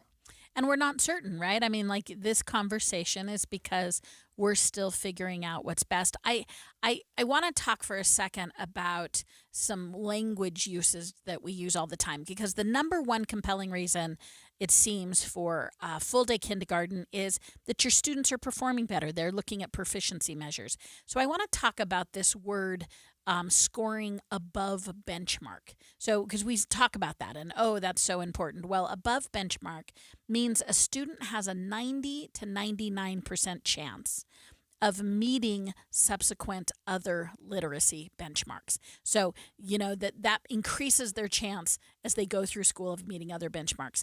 Now you say, well, at benchmark, that's above. If you're at benchmark, it means a student has a 70 to 85% chance of achieving future literacy goals.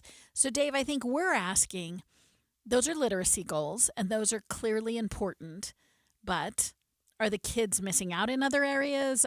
Is it onerous or hard for a young guy or a young little girl to be going through this in the name of meeting benchmarks? But so far, it looks like the levels, the switch from half-day kindergarten to full day has made a direct correlation, a direct improvement to reading. Joining us right now, Christine Elegante, as a K-3 literacy specialist with the Utah State Board of Education. Christine, thank you for joining us. How much has this reading improved for kindergartners, and what can you put that into perspective for us? Yeah, thanks for having me. We have seen an increase of about 11% of our kindergarten students achieving in that at or above benchmark since coming out of the pandemic. If you'll remember back when we learned from the pandemic that our youngest learners were really struggling. Online learning wasn't really cutting it for them. They were having a hard time learning those phonics skills through virtual settings. So we learned from that. We've grown from that, and that systematic, explicit instruction is really the best way to meet their needs. And we have seen huge improvements. We have decreases in those students who are well below. Those are those kids that really need that one-on-one support. And in our below benchmark categories, those are those kids that need strategic support. You look at it on the other side, then we are seeing huge increases in that at or above benchmark category in our literacy.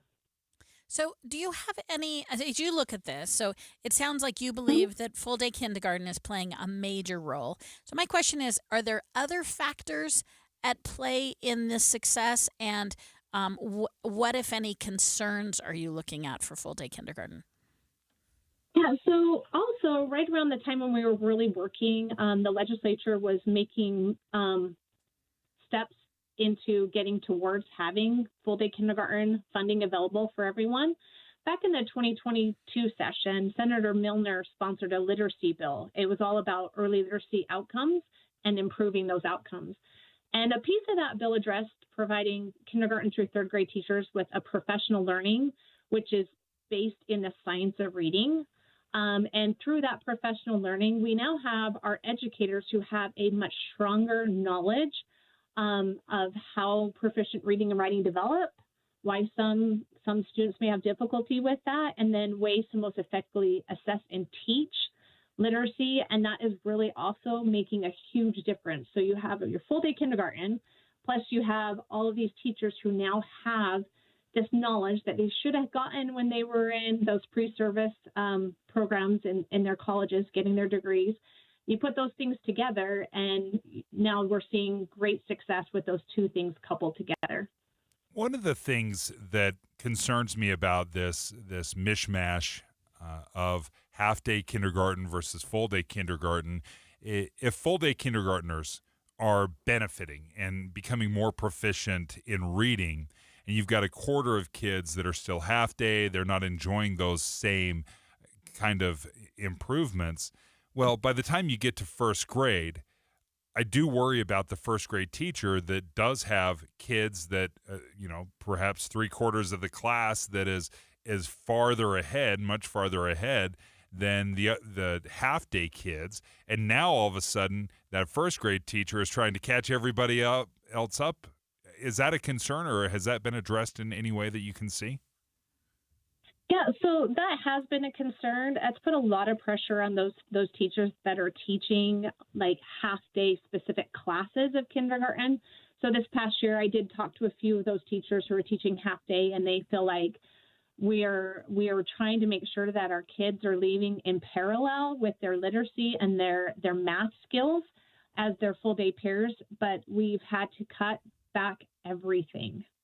So we're talking, I did talk to one teacher who's like, yeah, we don't go out to recess. We don't take a 15-minute break for recess. And when it's time to go to assemblies, we don't go to assemblies because we can't take that instructional time. So that's kind of created a conundrum. But in this last session, there was a bill that specifically addressed half-day kindergarten, and it asked the board, the Utah State Board of Education, to determine what the minimum standards for half-day were.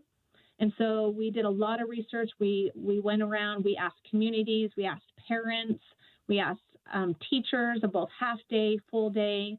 We asked principals, administrators, everyone that we could think of, and asked them, what is most important? What can actually be done in a half-day?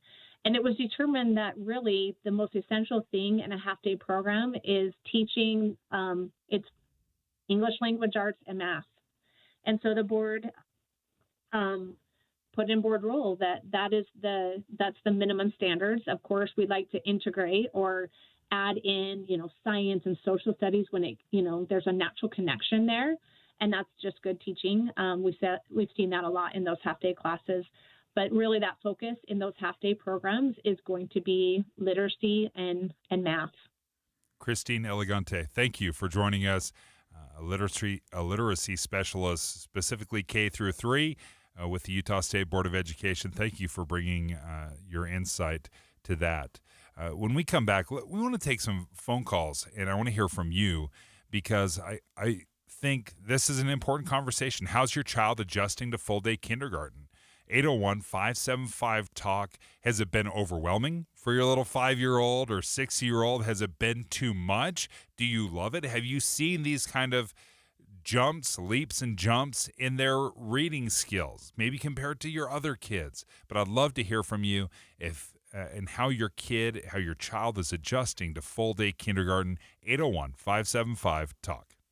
Dave and Dujanovic. You know KSL is the only news radio for your car, right? The only news radio for your smart speaker. Come here in the morning. It's the latest news and traffic. In the afternoon, news and updated weather. We have you covered at KSL News Radio.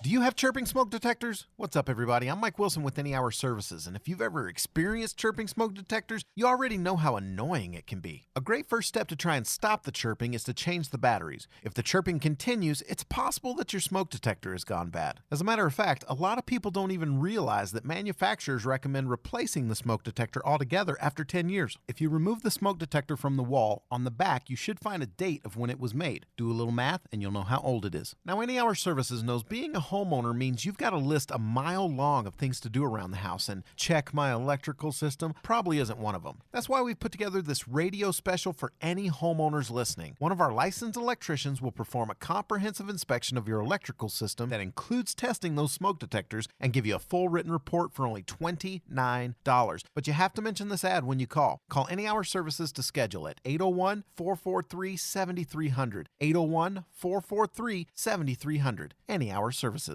There are many out-of-control factors that can cripple supply chains and break down the ability to get vital supplies for weeks, maybe even longer.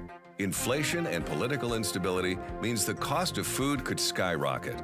Now is the time to do something about it. The first step is to protect your family and stock up on what you need. ReadyWise meals taste incredible, are simple to make, easy to store, and offer up to a 25-year shelf life. ReadyWise is a leader in emergency food supplies. During General Conference Weekend, enjoy savings site-wide on emergency food and supplies. Visit ReadyWise.com/KSL to explore the versatile emergency meal selection and start building your emergency food supply. That's ReadyWise.com/KSL. Use code KSL20 at checkout to take 20% off your purchase. That's ReadyWise.com/KSL and use code KSL20. I'm Utah Tax Attorney Jordan Wilcox. Listen to what actual clients have had to say about working with us. Hi, I'm Gary. I'm a building contractor. About a year prior to the market crashing, we had a big job that was unable to pay a bill of about 6 figures. We were still left with a very difficult situation with the IRS. Eventually, at the end of the day, I realized that the penalties and interest were growing faster than my ability to save to deal with it. I had talked to people, and I felt that Jordan Wilcox represented best what I thought could help me, primarily because they were local, and I needed a bigger solution than I was coming up with. It takes too long to figure it out on your own. Hi, I'm Jordan Wilcox. You need a tax attorney that's not afraid to fight for you. Visit taxhelput.com to schedule your free consultation. I would recommend Jordan Wilcox. It feels very good to not have the IRS on your back. That's taxhelput.com. Be advised, this is your opportunity to save up to 40 to 80% on a hot tub or swim spa this weekend only, Friday through Sunday, Mountain America Expo Center, Sandy. Be advised, this is your opportunity to save up to 40 to 80% on a hot tub or swim spa this weekend only, Friday through Sunday, Mountain America Expo Center, Sandy. 18-month interest-free financing. Our factories have demanded we sell 1,000 hot tubs and swim spas this weekend. Mountain America Expo Center, Sandy. Huge factory incentives, factory rebates this weekend only. Mountain America Expo Center, Sandy. We can remove your old hot tub. Free delivery of your new hot tub. Hot tub starting at $2,999. Mountain America Expo Center, Sandy. Free delivery of your new hot tub. Just relax and enjoy. Mountain America Expo Center, Sandy. Friday, 2 p.m. to 8 p.m. Saturday, 10 a.m. to 8 p.m. Sunday, 10 a.m. to 6 p.m. Free admission, free parking, free delivery. Mountain America Expo Center, Sandy. Call 833-SPA-SALE or visit hottubandSwimSpaSale.com. Tim and Amanda. One of the big differences, I think, between reading a story online and hearing it from us, Tim, is that, you and I are allowed to share a reaction. We need to be able to say, what in the world were they thinking? So that people listening will know. We feel it too. When we read a story that sounds ridiculous, we're right with you. It sounds ridiculous. Well, we get caught up, I'm sure just like our listeners do sometimes, in death scrolling on social media. And fact-checking it on your own is tough. The great thing about tuning in every morning and starting your morning with us on KSL is you can count on the fact that when that information comes out of the radio in your direction, it comes from reliable sources. It's already been fact-checked. Right. And that's not always easy when you're getting it online. Finding who wrote it, when was it written, has it been updated with the current facts of the day that change sometimes minute to minute, not just day to day. Utah's Morning News between 5 and 9 on KSL News Radio. With the three things you need to know this hour, I'm Dan Bomas. First, a Utah legislator wants to allow 18-year-olds to open carry firearms. Second, the Prime Minister of Israel says they can reach Iran's puppet leaders anywhere in the Middle East. And third, Tooele Army Depot will be setting off explosions again today that could be heard on the Wasatch Front. 66 degrees and sunny in Salt Lake City. Back to Dave and Dujanovic on KSL News Radio. Dave and Dujanovic. Hey, I want to take your phone calls right now. So if you can, and it's safe, make sure you give us a call, 801-575-TALK. Specifically, I'd love to speak to the parents that have kids in kindergarten. Or if you know about this, please give us a call. How is your child adjusting to this full-day kindergarten? Because this is the majority of Utahns right now. About 77% of Utah kids are in full-day kindergarten. And for a long time, all of my kids, they were half-dayers. In the Davis School District, not one of them had a full-day kindergarten schedule. So how are you experiencing it? Let's start off with Michelle in Kaysville. Michelle, what have you noticed? What have you seen? Hi, Dave. How are you? It's good to talk to you guys. I have been a proponent of full-day kindergarten for a long time, and I'm so happy to see it in our school district and around the state finally. I think it's a really great thing for families. Do you have kids who are participating right now in full-day kindergarten? My kids are past kindergarten age. I had a couple that went to half-day, and then I realized the need, so I actually found a charter school that provided a full-day experience for my younger two, and that's how they attended full-day kindergarten. So I have a little bit of experience with it, but I also, full disclosure, I also serve on Davis School District School Board, even though right now I'm just speaking for myself. And it's been really great to see it roll out. One thing I think we haven't covered on the show this morning is how much it is supporting working parents specifically, because it's a schedule that is so much more feasible for kids. It's half day. I think a lot of us can relate. It felt like the kids' schedule, you got them there, they're so excited, and then you almost turn around and go pick them right back up, and then you're coordinating transportation, and kids just get to be at school. They get to have a rich day full of curriculum and assemblies and recess, and just really focus on the social and emotional and academic side of being a kindergartner.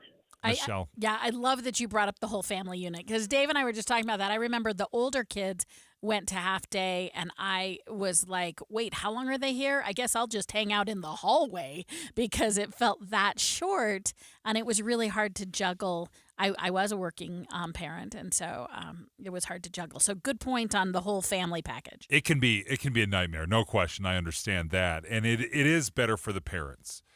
I also, this is going to sound harsh, I also don't care if it's better for the parents. And let me explain that before it sounds too heartless. Listen, I've been there, folks. I had 4 kids. We did the half-day kindergarten thing.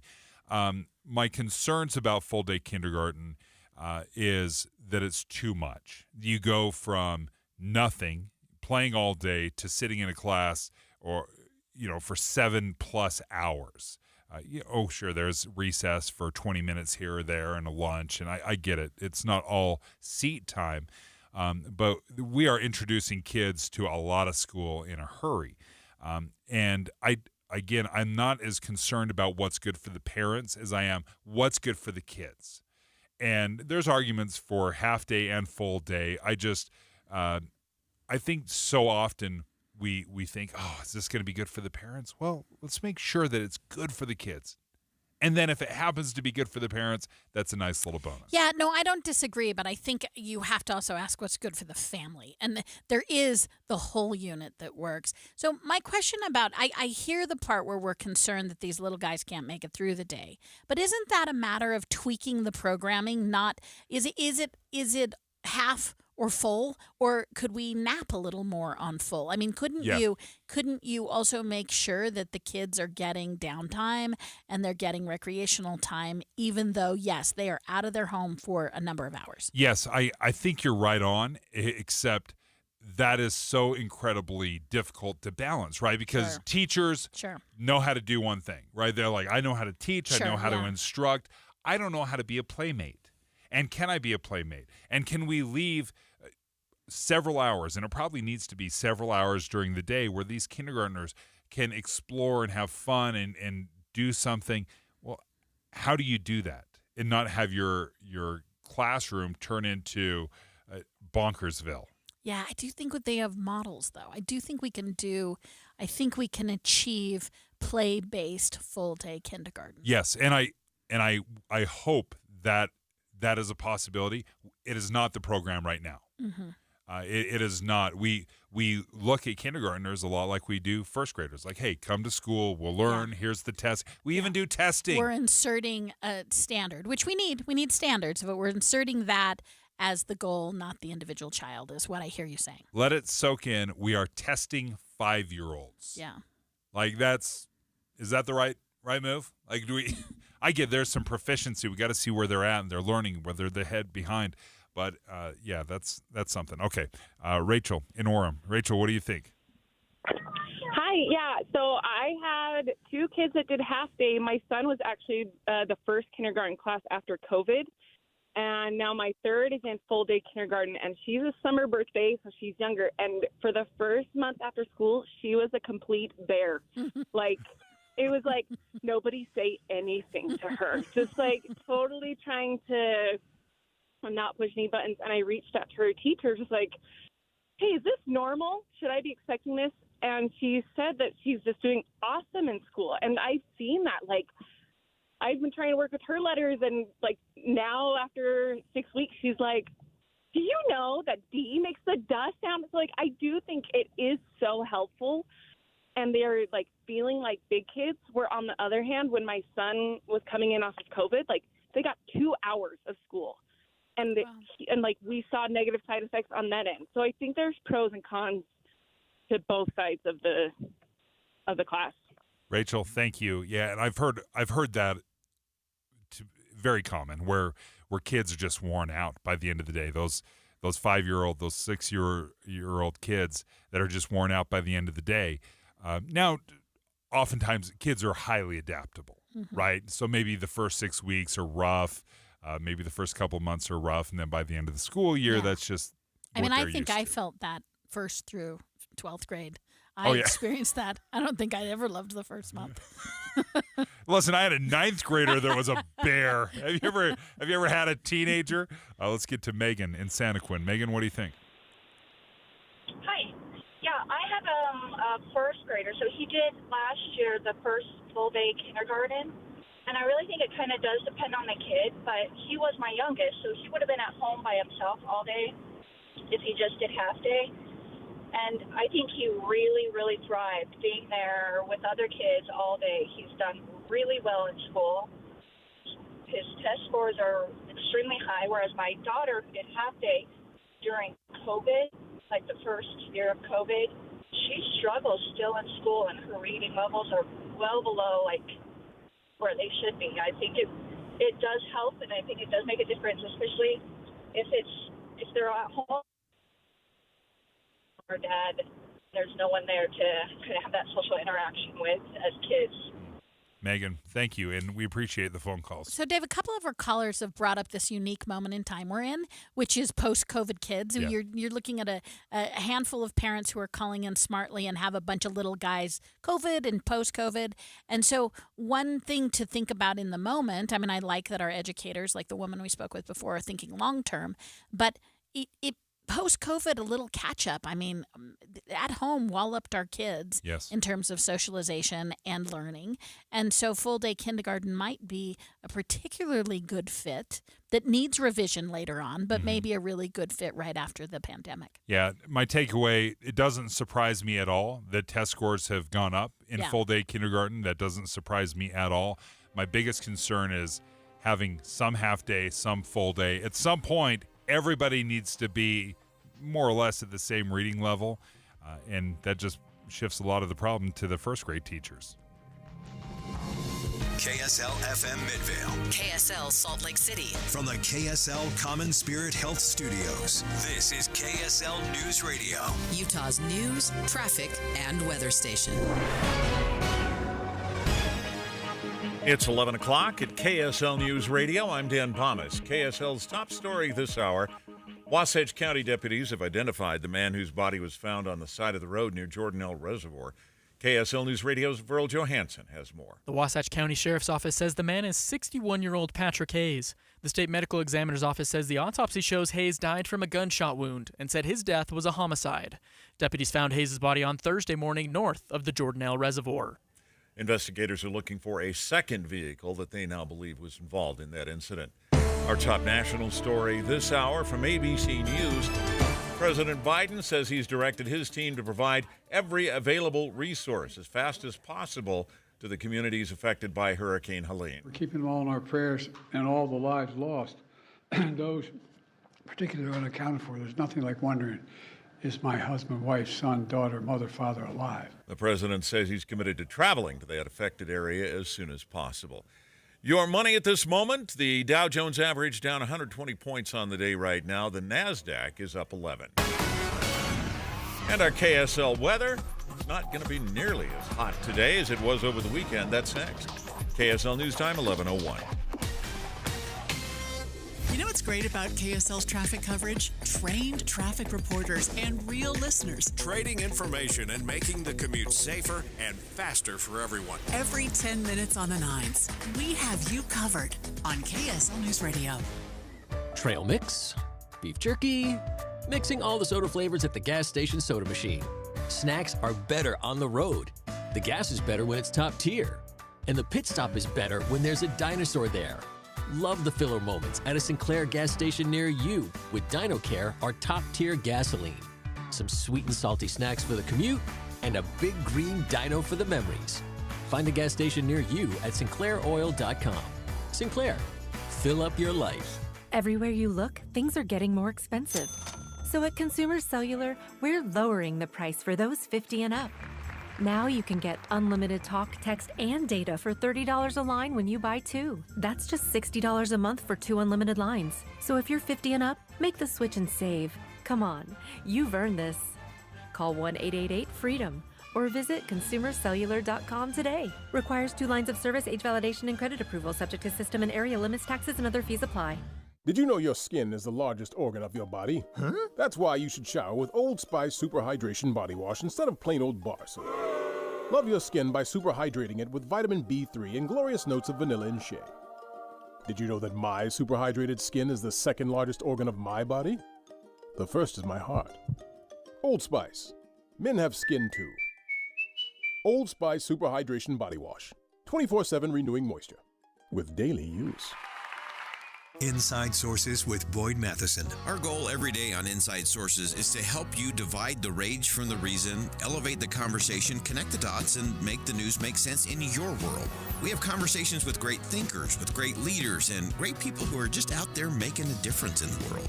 Now, we do talk about politics, but only so we can discuss society and culture. And then we explore society and culture so we can discuss principles and the people in America and the state of Utah who actually live them and apply them every day. We bring the best and brightest minds to the state of Utah, and we love to take the Utah model and send it out to our nation's capital and beyond. Every day on Inside Sources, you'll be part of that conversation. To help you understand things in a different way, we'll get you to think again about what you think you know, but most important, we're going to help you have confidence to have crucial conversations in your community and in your own home. Join Inside Sources with Boyd Matheson, 1 to 3 on KSL News Radio. Traffic and weather together brought to you by Sinclair's Dino Pay app. Save up to 20 cents per gallon. Here's Lynn Thomas. Well, Dan, construction is slowing the flow in some areas. No traffic accidents reported at the moment but that I can see of, but we have construction slowing the flow in the north end of the Legacy Parkway through Centerville just for a stretch approaching I-15. They've got intermittent lane closures and shifts to be aware of. Also up near Park City at Kimball Junction, storm drain improvements and pavement rehabilitation is reducing the eastbound I-80 off-ramp exit at 145-21 lane up there. Experience fall in Cedar City, color featuring 4 scenic highways, Red Rock views and Cedar Breaks in Dixie National Forest, Shakespeare Festival, recreating, seasonal farmer markets, and pumpkin patches and more. Plan at visitcedarcity.com. I'm Len Thomas in the KSL Traffic Center. Much cooler today with a high of only 78. Sunny skies all through the week with highs getting back into the 80s. And right now we're at 68 degrees with sunny skies. I'm Dan Bamas from the KSL Common Spirit Health Studios. Listen online at kslnewsradio.com. We're Utah's news, traffic, and weather station. Dave and Dujanovic, your morning companions for talk, analysis, and key perspectives on Utah's biggest stories. On KSL News Radio, Dave and Dujanovic have inside sources. We do have inside sources. His name's Boyd Matheson. Boyd, thanks for joining us. And boy, you're going to have tapped into your inside sources this weekend. My goodness, what's happening over in Israel right now, and the attacks on Hezbollah. Israel has killed over 30 Hezbollah leaders over the past couple of weeks, including Hassan Nasrallah on Friday. This is in Beirut, the leader of Hezbollah. And Boyd, my goodness, this has been so focused on Hamas and the fight against Hamas. This switch over to focus on what's going on with Hezbollah and these attacks has opened up an entirely different conversation, I think. Yeah, it's a very different conversation now, and I think it's been interesting and in such contrast, I think, to where the Biden administration has been going. They've sort of had a policy of de-escalate at every turn at any cost, all over the world in a lot of different instances. And now Benjamin Netanyahu has said, we're going to escalate in order to de-escalate. And so we're going to be on the offensive. And clearly, Benjamin Netanyahu feels like he has Hamas under control in Gaza, or at least, degraded enough that they're not nearly the threat they used to be. Still work to be done. But he's so confident in that, he's shifting his focus to the north. And they have been so assertive in everything that they have done up there. Obviously, there were 60,000 Israelis that had to be pulled out of that area after October 7th because of the attacks and the rockets that were steadily going in there. And then in a series of attacks, we talked about the pagers, the walkie-talkies. I mean, that's psychological warfare, if nothing else. And then this taking out of the major leader, the main leader of Hezbollah, along with another one that is less reported. They took out all the senior leaders of their elite military force. And so there's a lot of disarray in terms of Hezbollah itself, in terms of any kind of response that they might be capable of. And so this is a real shift in tactics. It's really a three-pronged war because also over the weekend, they struck in Yemen against the Houthis. And so really you've got a three-pronged war going now, which normally under military circumstances, you don't want to do that. But Benjamin Netanyahu is clearly sending a message that enough. We're going to escalate. We do want to de-escalate. I think he's been clear on that. If you didn't listen to his speech on Friday, ironically, a wartime speech delivered as these attacks were taking place just shortly thereafter, saying, we're doing this because we have to. We're doing this because we intend to win. And we're doing this not just for our own freedom and ability to survive as a country, but it's for everyone else as well, because as long as Iran is able to work through these kinds of proxies, it doesn't make it safe for anyone in the Middle East or beyond. So one of the things I was struck by with the Hezbollah attacks is it sort of went back to the reputation of Israel, meaning surgical, targeted, well executed. It wasn't general. It was very focused and incredibly successful. And I think that has maybe been Israel's military reputation to date. It has not been how they've approached the internal war in Israel. But my question for you then, as you outlined well, a three-pronged attack, I still have a hard time. I'm not talking about the politic, but at a practical military level, we have not seen daylight at a military level between the United States and Israel in decades, if ever. Yeah. So I read some of this and think, Israel going into these, I don't know that I can separate myself from thinking that this then is an American war as well. Yeah, it's so interesting. And obviously the Biden administration has been trying to create a little wiggle room in all of this. And you heard some of that from the Secretary of State Blinken this morning saying our goal is peace. Our goal is peace. We want to navigate this. We defend Israel's right to defend itself and protect its citizens. And to your point, Mara, the fact that it is, we don't know for 100% certainty, but my sources are saying it's like 97.5% certain that the bombs that were used to take out Nasrallah were American bunker buster bombs. So that clearly were some things that the Biden administration had held back. Remember, back in July, they held back the shipment of some of those, saying, hey, we don't want those used for offensive purposes. And now we're pretty certain they were used for some offensive purposes. So that entanglement component becomes very real and very significant. What does this mean? Because you touched on Iran, and Iran has funded these terrorist organizations for forever, whether it's Hamas, the Houthis, Hezbollah. At what point does this pushback require Iran to respond in some way? Yeah, so we've seen some response from Iran, mostly long-range missile attacks. They did some of that about a month ago. I'm certain we'll see some of that again, but most of those are a little more token than anything. They're very long-range. They're very ineffective in terms of what's damage they're likely to cause inside of Israel. But I'm guessing we'll see some of that. The Iranian leader has said they are going to seek revenge for the killing of Nasrallah, and so that will get ratcheted up. But I think if you're sitting inside of Iran, you got to be thinking this is not good. And so does Iran want to engage with an Israel who is clearly in a front foot, offensive-minded approach to what's going on? I don't know that they want that because I don't know that Iran's super confident in their capabilities. They thought they had this superpower in Hezbollah. And Israel has shown they can go in, just as Mara described it, surgical, strategic, very deft in terms of being under the radar, unexpected.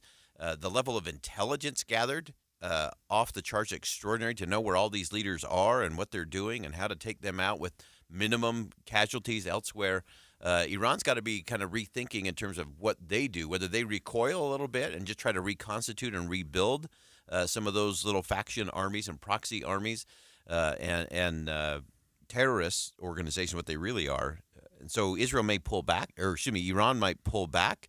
But my guess is they'll probably lob a few things, at least as a token show of, hey, we're still in the game. So, Boyd, I'd love your response to an article I read. And I don't want to oversize this, but I was thinking in terms of Netanyahu's really cogent foreign policy approach to keeping his state safe, all of that.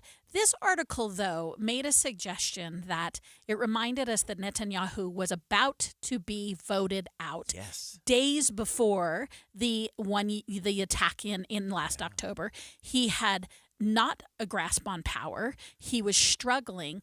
And this article asserted that essentially Netanyahu's major motivating factor is keeping control of the politics, and that if he stops this, he might no longer be in charge of Israel.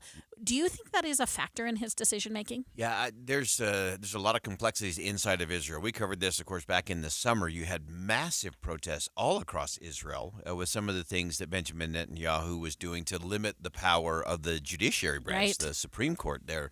And so there were a lot of things where he was very much on the edge politically when all of this began to ratchet. And it shows he is someone who is incredibly resilient in terms of how he goes about things. So how much of this gets factored in? Is this pure politics? Is this purely a play to hold on to political power? Of course, I think there's an element to that with Benjamin Netanyahu. And I think there's an element of it that actually resonates with the Israeli people. There's still protests happening in the street in Israel over the hostages that are still being held, not getting things settled as it relates to Gaza. He still has a lot of internal things going on for sure, but he's also, I think, struck a nerve in terms of, hey, we don't have to live like this. And we are a strong nation, and we do have allies, and it doesn't have to be this way, so maybe we should do it different. So while you never quite know what the percentages are in terms of the political play versus what's just good for the people and for the country in the long term, those lines often blur, and it's often the difference between being the hero and the goat, and not the greatest of all time kind of goat, but just the goat. Those lines can be so fine. But I do think there is a moment where people inside of Israel are saying, you know what, we have had a lot of this. We have endured a lot. We have sought peace. We have sought to de-escalate. And maybe it's time to push back hard enough that those who want to destroy us will have to think again about leaning into that, because we will respond. And I think the rest of the world is playing catch-up, quite honestly, trying to figure out how do we feel about the idea, the concept of escalating to de-escalate down the road, and which is more effective. And I think we're all playing a lot of catch-up with that idea. Yeah, and the fact that the Israelis did notify Washington that there is likely to be a ground incursion into Lebanon, again, surgical, strategic teams going in after leaders, after some of those key munitions points to de-escalate. So that's clearly become the Netanyahu doctrine. It's the preemptive strike. It's the idea that we're going to lean in and we're going to hit hard because we've had enough. And hopefully you'll recoil and back off, because the interesting thing, you always talk about the negotiations, and everyone's saying, call for a ceasefire, let's get to the peace process. People are only going to come to the table when they believe that they've exhausted all the efforts they can to achieve their aims and their goals. And so clearly Israel is saying, well, we know what our objectives are, and they are peace, and they are the prosperity and the protection of our people and our right to be a sovereign nation. And so we believe that is our goal, and we believe we're winning. That was clearly the message from Benjamin Netanyahu at the UN on Friday, was this is our objective. We are winning, and yeah, we'll come to the table. As soon as they recognize that their path is not going to lead anywhere good for them and for their terrorist organizations, we'll see you at the table. Boyd, thank you. We look forward to Inside Sources today. Starts at 1 o'clock. A new poll shows a slight divide in how parents and teachers view how much parents are involved in their child's education. Let's learn more from the Sutherland Institute next. Dave and Dujanovic. Dave and Debbie go out of their way to make sure you hear all sides of a story. They're working the phones to get several viewpoints on for you. Hi, it's Tim and Amanda. We get you the full story, too. We have you covered on KSL News Radio. When you crash your car, you get it fixed. When your computer crashes, you get a new one. But what will you do if you've been saving in a 401k or an IRA and the market crashes? If you're in your 30s or 40s, you'll be just fine. But if you're in or near retirement, you could be in trouble. Mike Stevens and his team at Capital Wealth Advisors are here to help. They can run a risk analysis to see if you're too heavily invested in the market. Don't let the ups and downs of Wall Street control you or your retirement dreams. Call 801-210-5500 today to schedule your risk analysis with Mike Stevens and the team at Capital Wealth Advisors. That's 801-210-5500. Crashes happen. Question is, are you ready? Capital Wealth Advisors, 801-210-5500. Investing involves risk, including the potential loss of principal. Advisory services offered through Capital Wealth Advisors, LLC, a state of Utah registered investment advisor. Tomorrow, Tim Walz and J.D. Vance square off in the VP debate. We need common sense tax and economic policy. It's not even about policies. It's about sharing our values. We have special coverage of the vice presidential debate all day today and tomorrow. Your Voice, Your Vote 2024. This week on KSL News Radio. When it comes to our homes, stains in your carpet can be really frustrating. It can be easy to think you need harsh chemicals or detergents to get them out, but these always leave behind soapy residue, which ends up attracting more dirt to the area. That's why you should trust Zero-Res to get out tough stains and regularly clean your surfaces. Zero-Res uses ZR water to deeply clean carpets without any icky residue. Right now, mention KSL and get 3 rooms of carpet cleaning for just $109. Plus 20% off air duct cleaning. Book now at zerores.com. Someone asked me the other day, you know how many devices the average home has connected to their Wi-Fi network? It's way more than I thought. I actually went home and counted how many connected devices I own. More than a dozen, all to keep me connected to the good stuff. Streaming, my gaming, all my interneting, you name it.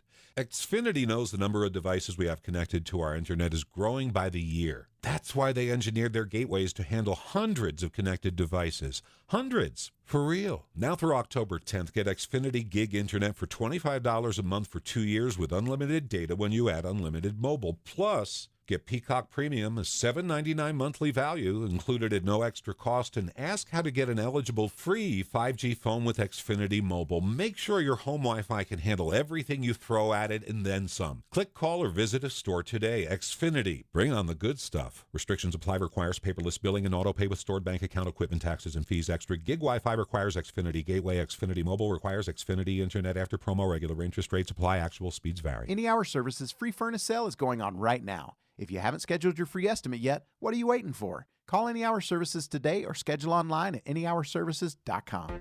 There are many out-of-control factors that can cripple supply chains and break down the ability to get vital supplies for weeks, maybe even longer. Inflation and political instability means the cost of food could skyrocket. Now is the time to do something about it. The first step is to protect your family and stock up on what you need. ReadyWise meals taste incredible, are simple to make, easy to store, and offer up to a 25-year shelf life. ReadyWise is a leader in emergency food supplies. During General Conference Weekend, enjoy savings site-wide on emergency food and supplies. Visit ReadyWise.com/KSL to explore the versatile emergency meal selection and start building your emergency food supply. That's ReadyWise.com/KSL. Use code KSL20 at checkout to take 20% off your purchase. That's ReadyWise.com/KSL and use code KSL20. With the 3 things you need to know this hour, I'm Dan Bomas. First, the man whose body was found at Jordanelle State Park last week has been identified. Patrick Hayes was 61 years old. Second, President Biden says he'll be traveling to the areas affected by Hurricane Helene as soon as possible. Third, higher food prices mean fewer people are eating out. 68 degrees and sunny in Salt Lake City. And back to Dave and Dujanovic on KSL News Radio. Dave and Dujanovic.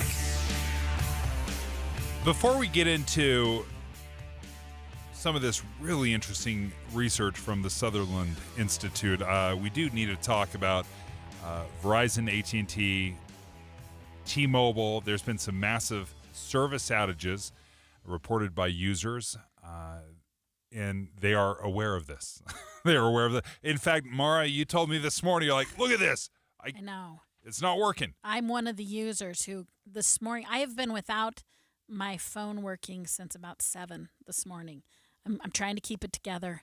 And what you'll get is just an announcement that says you're not affiliated with a network. At least that's the Verizon error I'm getting. So again, it's Verizon, AT&T, and T-Mobile have service outages reported by their users.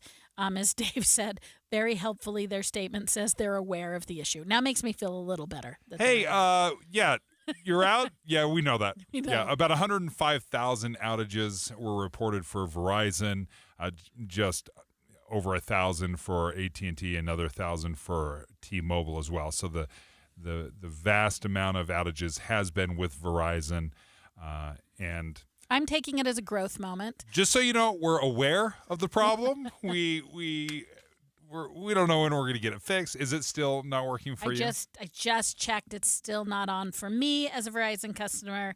I'm checking in with myself about how apparently dependent I am on my phone and working my way through it. But if you are among those, yes, they know there's a problem. I am also with Verizon. Mine works just fine. Oh, fine. That's right. Okay.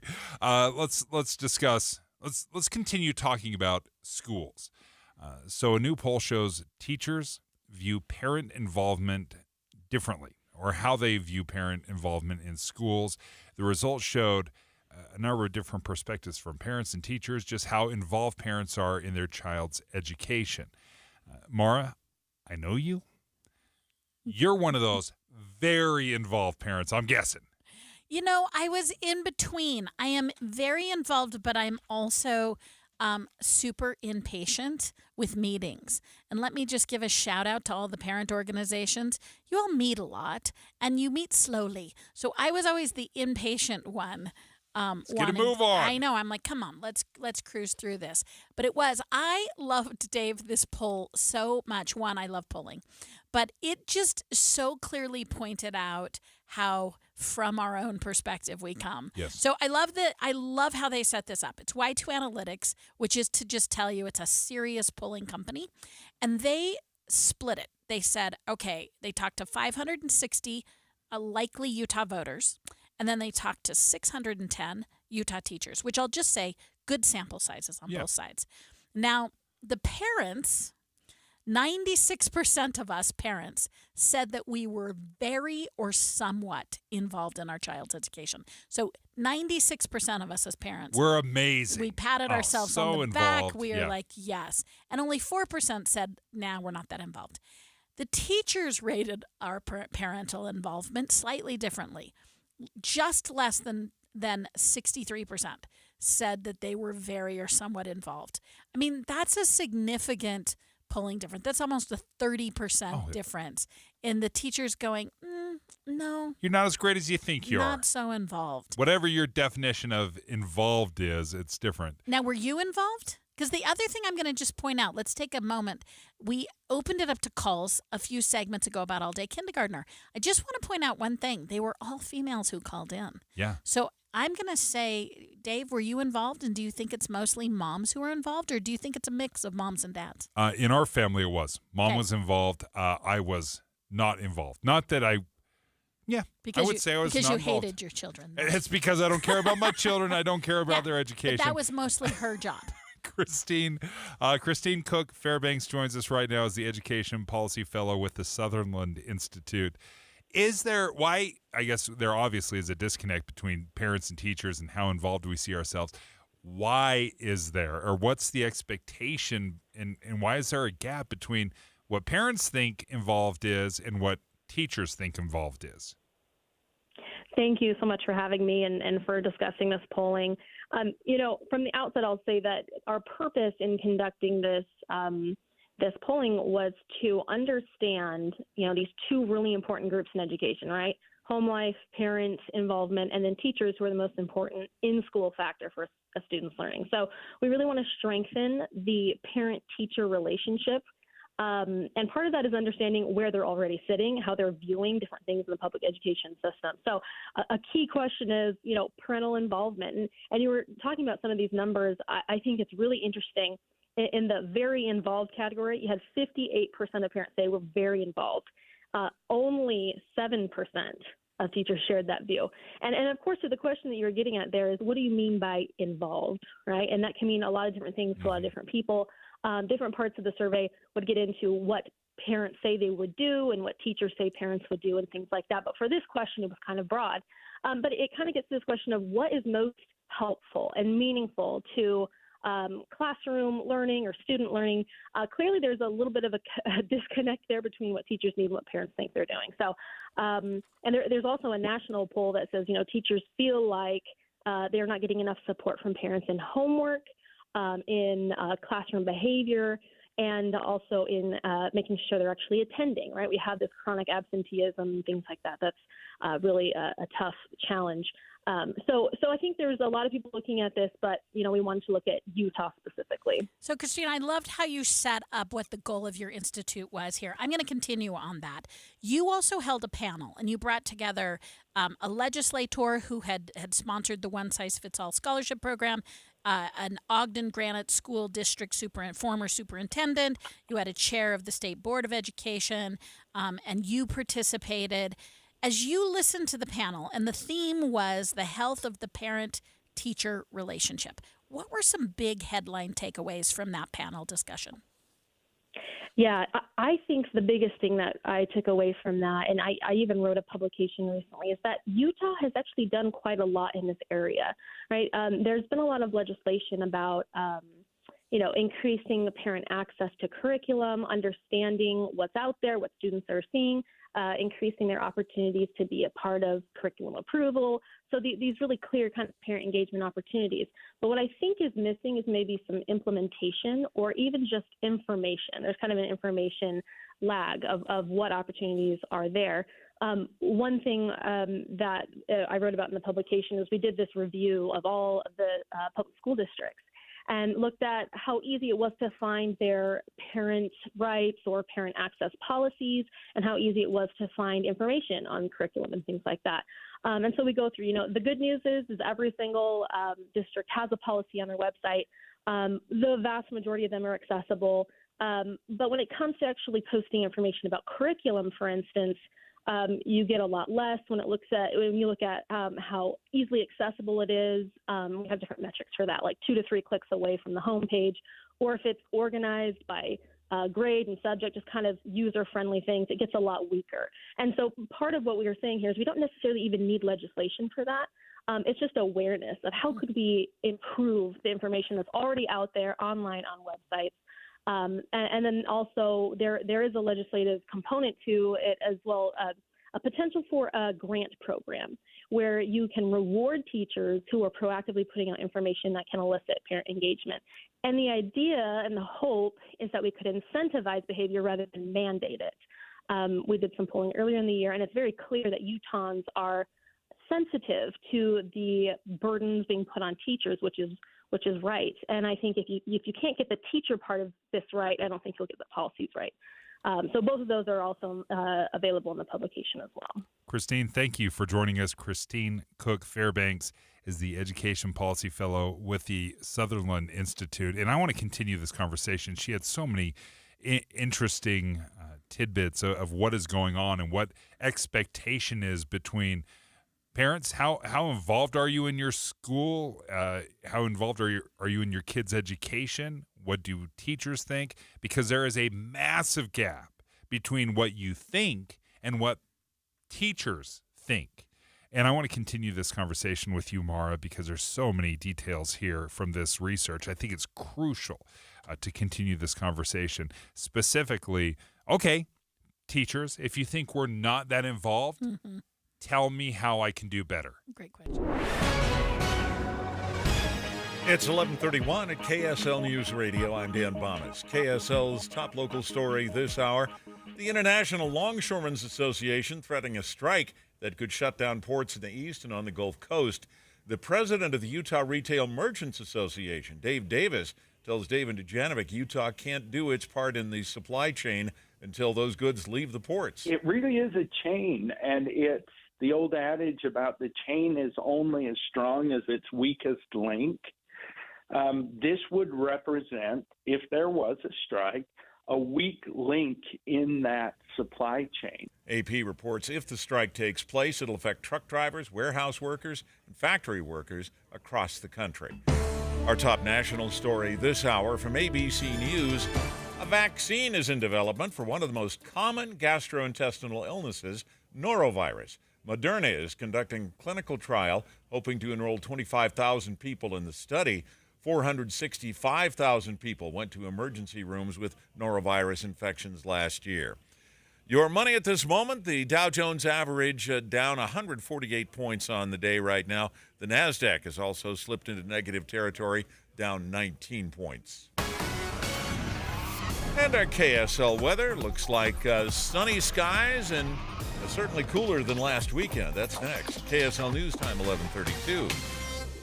We hope you have the right app on your phone for news. You probably have dozens. But the KSL News Radio app, well, it makes our live stream super easy. Plus, our talk shows are right there as podcast for your workday. That's the app for KSL News Radio. Nearly 70% of Utah's land is controlled by the federal government, severely limiting Utah's ability to actively manage and protect our natural resources. Our families, businesses, and communities know there's a better way. Utahns have been good stewards of our public lands for generations. That's why we're asking each and every Utahn to get informed, speak up, and learn more at standforourland.utah.gov. Be advised, this is your opportunity to save up to 40 to 80% on a hot tub or swim spa. This weekend only, Friday through Sunday, Mountain America Expo Center, Sandy. Be advised, this is your opportunity to save up to 40 to 80% on a hot tub or swim spa. This weekend only, Friday through Sunday, Mountain America Expo Center, Sandy. 18-month interest-free financing. Our factories have demanded we sell 1,000 hot tubs and swim spas this weekend. Mountain America Expo Center, Sandy. Huge factory incentives, factory rebates. This weekend only, Mountain America Expo Center, Sandy. We can remove your old hot tub. Free delivery of your new hot tub. Hot tub starting at $2,999. Mountain America Expo Center, Sandy. Free delivery of your new hot tub. Just relax and enjoy. Mountain America Expo Center, Sandy. Friday, 2 p.m. to 8 p.m. Saturday, 10 a.m. to 8 p.m. Sunday, 10 a.m. to 6 p.m. Free admission, free parking, free delivery. Mountain America Expo Center, Sandy. Call 833-SPA-SALE or visit hottubandswimspasale.com. Traffic and weather together brought to you by Sinclair's Dino Pay app. Save up to 20 cents per gallon. Here's Len Thomas. The drive this morning is looking pretty good, actually. There's a few of those construction spots will slow you down. Of course, downtown Salt Lake City, but the freeways are moving well in Weber and Davis counties right now. Up in Summit County, the construction on the US 40 flyover shows a little bit of driving slowing from Kearns Boulevard, 248, where they're also doing a little bit of construction in that area. I'm Len Thomas in the KSL Traffic Center. It'll be much cooler today with a high of only 78. Then sunny skies all through the week with highs getting back into the 80s. And right now we're at 72 degrees with sunny skies. I'm Dan Bomas from the KSL Common Spirit Health Studios. Listen online at kslnewsradio.com.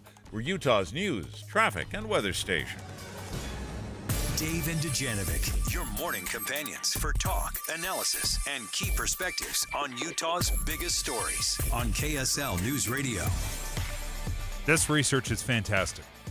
This is something that we needed to know. And this came out of the Sutherland Institute. And basically it was saying, all right, parents, look at yourselves in the mirror. Are you involved in your kids' education? And 96% of parents are like, oh, yeah, big time. Very involved in the education. 96% were either, very or somewhat involved in your kids' education. Apparently, I'm the only one that's like, nope. I just trust that everyone's doing their job. I am not involved. If there's a problem, I will address it, but it better be like DEFCON 1. What's the dangerous one? DEFCON 5 or DEFCON 1? I can't remember. I feel like DEFCON 5 is bigger deal. DEFCON 1 says somebody that knows better than us. Yeah, okay, I believe. I do DEFCON 1? believe that, yeah. Okay, DEFCON 1's Okay, the better I one. believe. Yeah. We've got it from a better source. I had no. Okay, I'm trusting Don over you for no That's reason totally whatsoever. fair. No, Other I than don't. he had a lot of like confidence where he's like, it's one's the bad one. He watched War Games. He knows how it is. Matthew Broderick taught him that DEFCON 1 is the bad one. But anyway, that's when I get involved, when it's DEFCON 1. But 96% of parents think they're involved in their kids. But what the research found is that teachers are like, you're way too confident with your abilities, parents. What you think you're doing, only 63% of teachers think the parents are even somewhat involved. So I'm gonna air my grievance as a parent. Another big area of disconnect was how much information parents thought that they had about what was going on in the classroom and what was needed, and how many teachers felt that way. So the poll found that 16% of parents believed instructional materials and curriculum are easily accessible.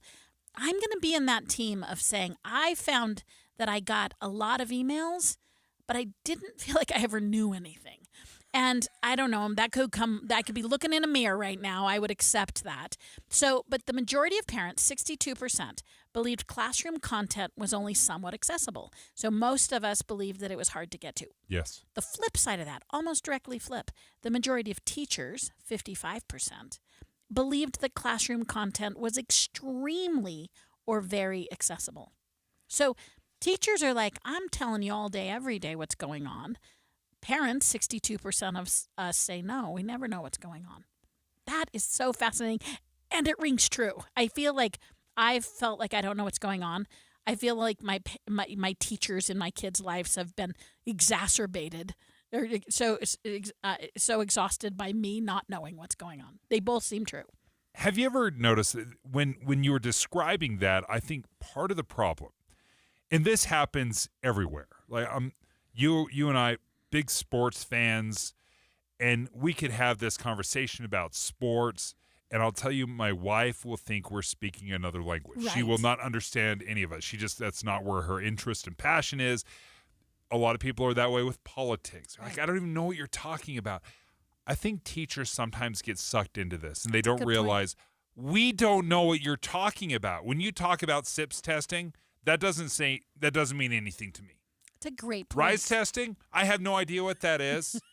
Like, I may just be making up acronyms, and I'm like, Hubuchabadaba. And they're like, oh, I totally know. Oh, you're not aware of what that is? That measures, how well people understand the planetary system and how they speak their own language. So when teachers are saying, oh, I give you all this information, we can't digest it. That's such a good point, because I'm going to tell you, now I'm going to reach into my day job as a communications consultant, and we know that when you try and educate people, as opposed to just give them the essence of what they need, right?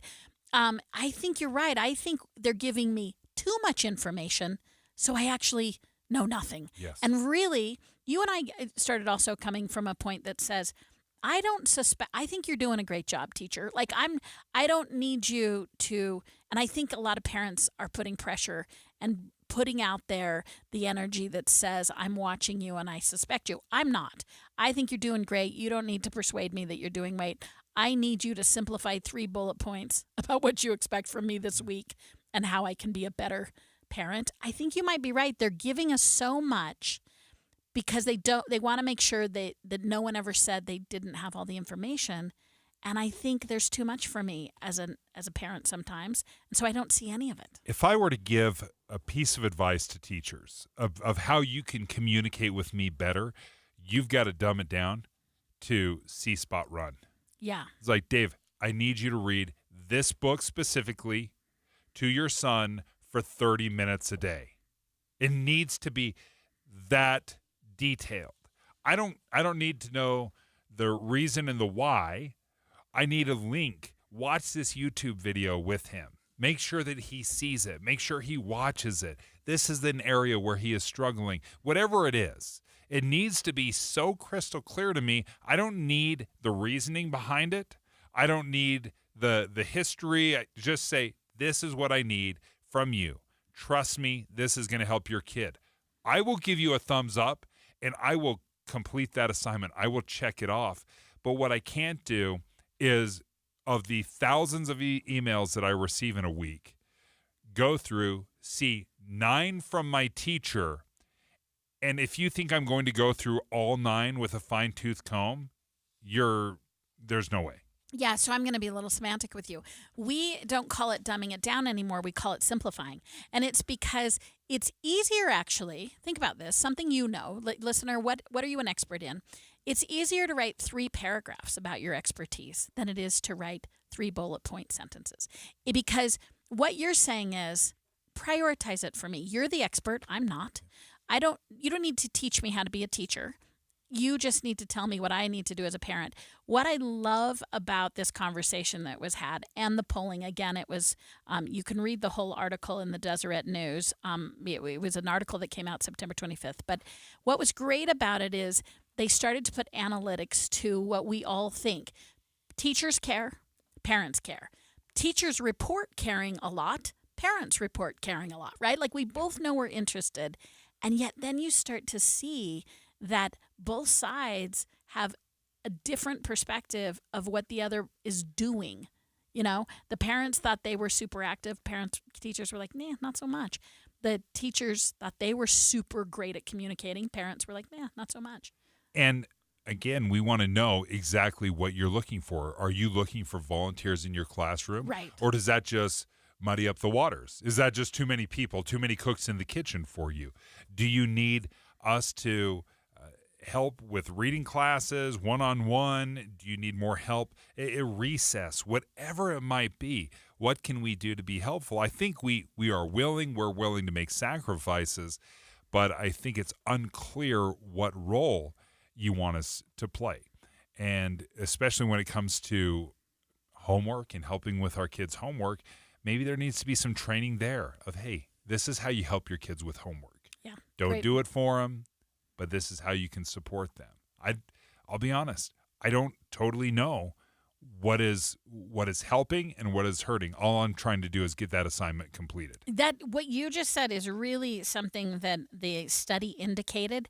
It indicated that parents need to do more to step up, but they need to know what it means to step up. I mean, isn't it? Communication is as important as our personal intent. For sure. And we spend very little time training the parents. Yes. We spend a lot of time educating the kids, but very little time training the parents of how you can be helpful. It just turns into, all right, I read this book 25 years ago. I think I can help you answer some of these questions and write a bad essay. But very, very good research. I think it's interesting. And now I guess the next conversation is, okay, so how do we fix it?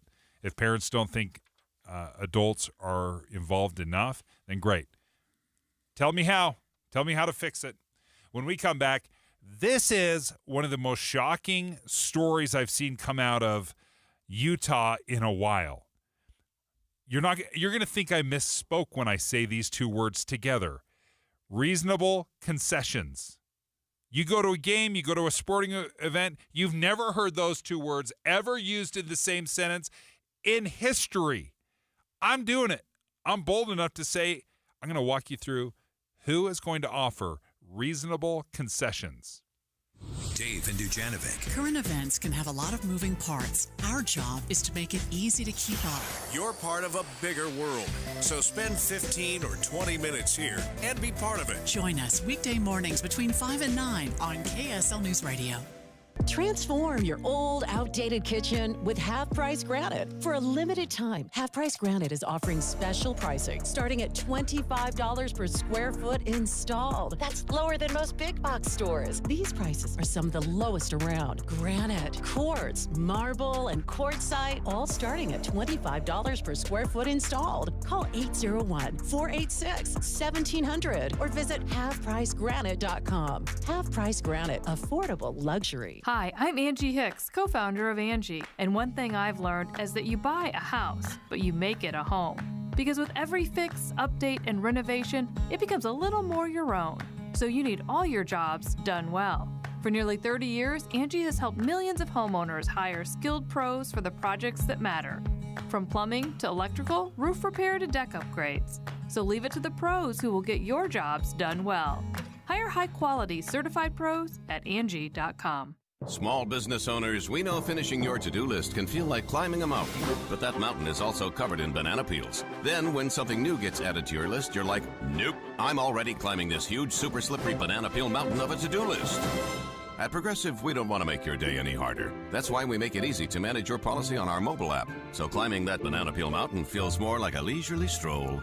See if you can save on commercial auto insurance in as little as 7 minutes at ProgressiveCommercial.com. Progressive Casualty Insurance Company and affiliates. Coverage subject to policy terms and conditions. I spray and scrub, but the soap scum in my bathtub is still there. I spray and scrub, but the burnt sauce on my stovetop sticks around. Sprays can leave grime behind, but Mr. Clean Ultra Foamy Magic Eraser combines the scrubbing power of an eraser with the cleaning power of Dawn to melt away tough messes on contact. Just wet, squeeze, and erase. Stop spraying, start erasing, and clean with more magic than ever with Ultra Foamy Magic Eraser. Mr. Clean, Mr. Clean. Whether you're tinkering in your garage or tackling big projects, if you know the value of working with your hands, you know Harbor Freight. And you can be confident knowing that at Harbor Freight, you can get quality tools at prices that work just as hard as you do. Because the only thing more satisfying than a job well done is a job well done, well under budget. Whatever you do, do it for less at Harbor Freight. This is Derek Miller speaking on business. Recruiting Connection is a women-owned full-service recruiting firm that works to connect top businesses with the most talented candidates in the market. Managing Director Cody Johnson joins us with more. Since Recruiting Connection was founded in 2003, we have been able to impact both the local Utah market and national markets by placing thousands of candidates with over 750 Utah companies. Our competitive advantages include our proprietary recruiting practices that we call the RC Way, our vast network, and our incredible team of experienced recruiters. We are in the business of truly changing the trajectory of the companies we work with, and we get to change the lives of candidates in the process. Our full-service recruiting team not only searches out the best talent out there, but we get to know you and your business so you get the perfect fit for your company. As businesses, our greatest asset is our people, and our passion is to connect top businesses with the best talent out there. At Recruiting Connection, we help you find the right people because the right people get results. As headhunters, Recruiting Connection focuses on clients' needs and works to help recruit and deliver best-in-class talent to their businesses. For more information, visit their website. I'm Derek Miller with the Salt Lake Chamber, speaking on business. With the three things you need to know this hour, I'm Dan Bomas. First, a strike at ports on the East Coast could affect the movement of merchandise through Utah. Second, norovirus, about the most common gastrointestinal illness there is, but a vaccine is now in development. And third, 200 years of artwork created by members of the Church of Jesus Christ of Latter-day Saints, now on display at the Church History Museum. 72 degrees and sunny in Salt Lake City. Back to Dave and Dujanovic on KSL News Radio. Dave and Dujanovic. My producer, Caitlin, came in, and she brought me a story, quite frankly, I thought was fake news. Yeah. I thought there's no chance this is a real thing because I have been bitten over and over and over the years. I have paid, and this is not a joke, $22 for nachos. Yeah. At a sporting event. Wow. $22 for a bowl of nachos and a souvenir bowl. And let's define nachos. You mean some older, plus they're round chips, which I have a lot of criticism of a round chip. And then you're talking squeeze nacho sauce, right? I just want to be clear. You didn't have any protein on that bad boy. You didn't have fresh pico de gallo. No. Okay, I just wanted to make sure I pictured your nacho purchase. No, you have it right. It was a lot, though. A lot of round tortilla chips. Okay. And a lot of, I won't even say lukewarm. This is like semi-cold, mostly cold nacho cheese that has been emulsified to the point that it's not really cheese anymore. It's I've been like butter popcorn. Like that's not real butter. It's butter topping. It's like nacho cheese topping. And yeah, $22. $22. Yeah, Did you get $22. the option of jalapenos? Yeah, you got to load it up with jalapenos, right? Give it some taste. So $22. That's your high for that. You're Yeah, sitting and that's you my get record. you get a Diet Coke with that, and so you're up another $8. That's another $8. Okay. Yeah.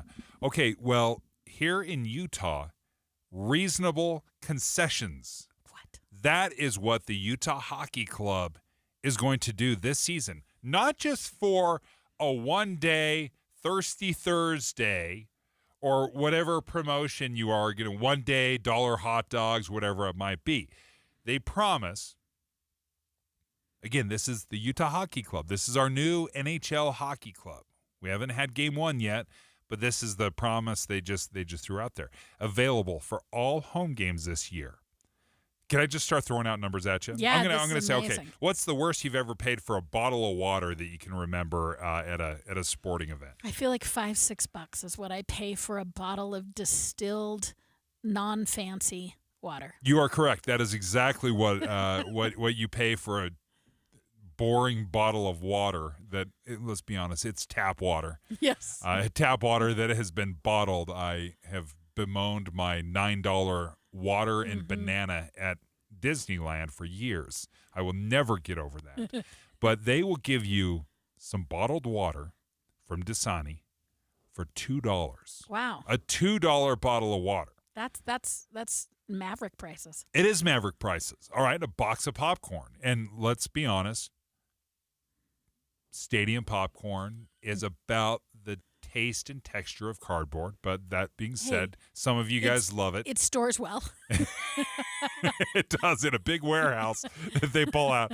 But, okay, so what would you expect to pay for a box of popcorn at a sporting event? Oh, see, if I'm getting a tub, I feel like movie prices at that point, right? It's like $10, $11 maybe for a tub. Yeah, If for a I'm big getting one one. of those fold-up boxes, maybe I'm paying $6. $6-7, yep. Yeah. Box of popcorn, $3. What? So right now we're $2 into water, $3 into a box How of about popcorn. your nachos? What are you getting your nachos for? Not $22.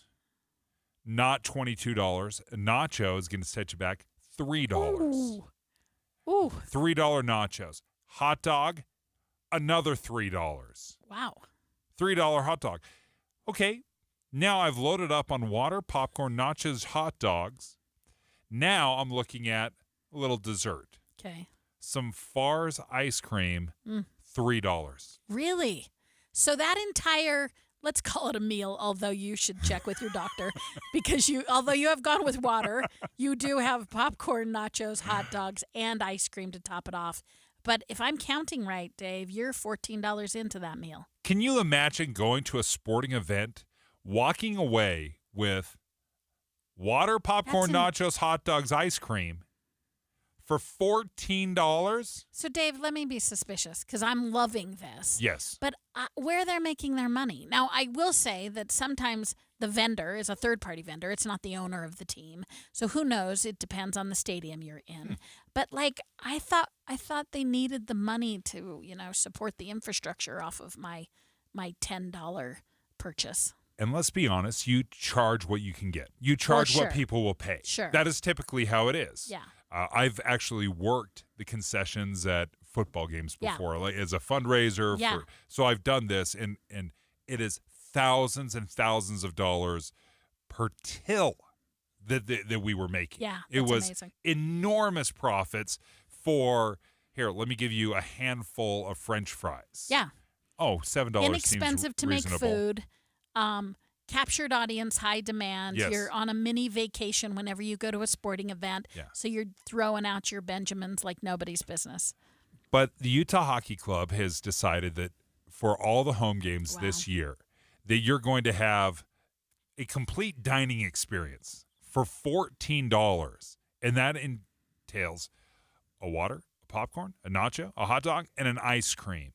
It is so staggering to me. And I love this because I love sporting events and I love to take my family there, but it's not just the ticket because the tickets can be very expensive. Yeah. And especially right now, professional, whether it's hockey or the Jazz, you're going to spend a chunk of change just to get in the doors. Yeah, and I wonder if if it will bounce back. I have a story from last year in which my good friend bought her aging parents great NBA tickets locally. And they went, and it was their gift for Christmas. And she didn't think about it, so she sends them with these great tickets. And they came away, and they spent like $50 on, honestly, like water and a popcorn. Like, yes. It wasn't extravagant. And it kind of brought the experience down. She felt guilty. She was like, oh, I should have given you money to also buy something. And she had a whole remorse about giving him tickets, but giving him tickets in which they also had to pay a bunch just to have a snack there. This takes away that. You might invest in the ticket price, but now you're not going to maybe break the bank also getting a round of ice cream for folks. And one thing that sporting events and stadiums used to do is you could bring food into the stadium. Back in the day, I remember my family's always had Broncos tickets. And, there were this couple in front of us who would truly bring a basket with, I swear they were glass stemware. I was very impressed. We were never those people. I'll tell you what, this weekend I am going to a Broncos-Raiders game at Mile High. And I don't think these are the prices I'm going to pay. In fact, we usually eat before we go because you don't want to pay the prices. Because not only are you paying the prices at the concession stand, but if you want any kind of memorabilia, you want to buy a hat, you want to buy a jersey or something like that, then you're paying $50 for a hat. You're paying $125 for a jersey. And then on top of that, concessions. When you say it's a mini vacation when you go, you're paying – it's vacation prices. What this does, and this is what I love, they're still going to offer some of the more high-end premium foods at the Delta Center. What it does is if you don't want to break the bank and you just need to you just need a few calories in the old belly. I just need a little something in there. I don't care what it tastes like. I just need calories in. Then this is an option. And I love that there's a variety. They should always have this. But Utah Hockey Club is saying this year, and please let it be forever. Mm-hmm. Please let it be forever. They're going to offer a $2 bottle of water, a $3 popcorn, $3 nacho, $3 hot dog, $3 ice cream. And I think it's about time because that's the only thing now that is affordable about going to sporting events. That's right. They're putting out there that this will be a reduction, 45% reduction. So I still think we need to work on making sporting games more affordable to the family. But love this. I'm with you. I love that they're bringing out some affordable foods. Utah Jazz preseason game is going to happen on Friday, October 4th. I don't know if this is just Utah Hockey Club or just Jazz, but the Jazz play on October 4th.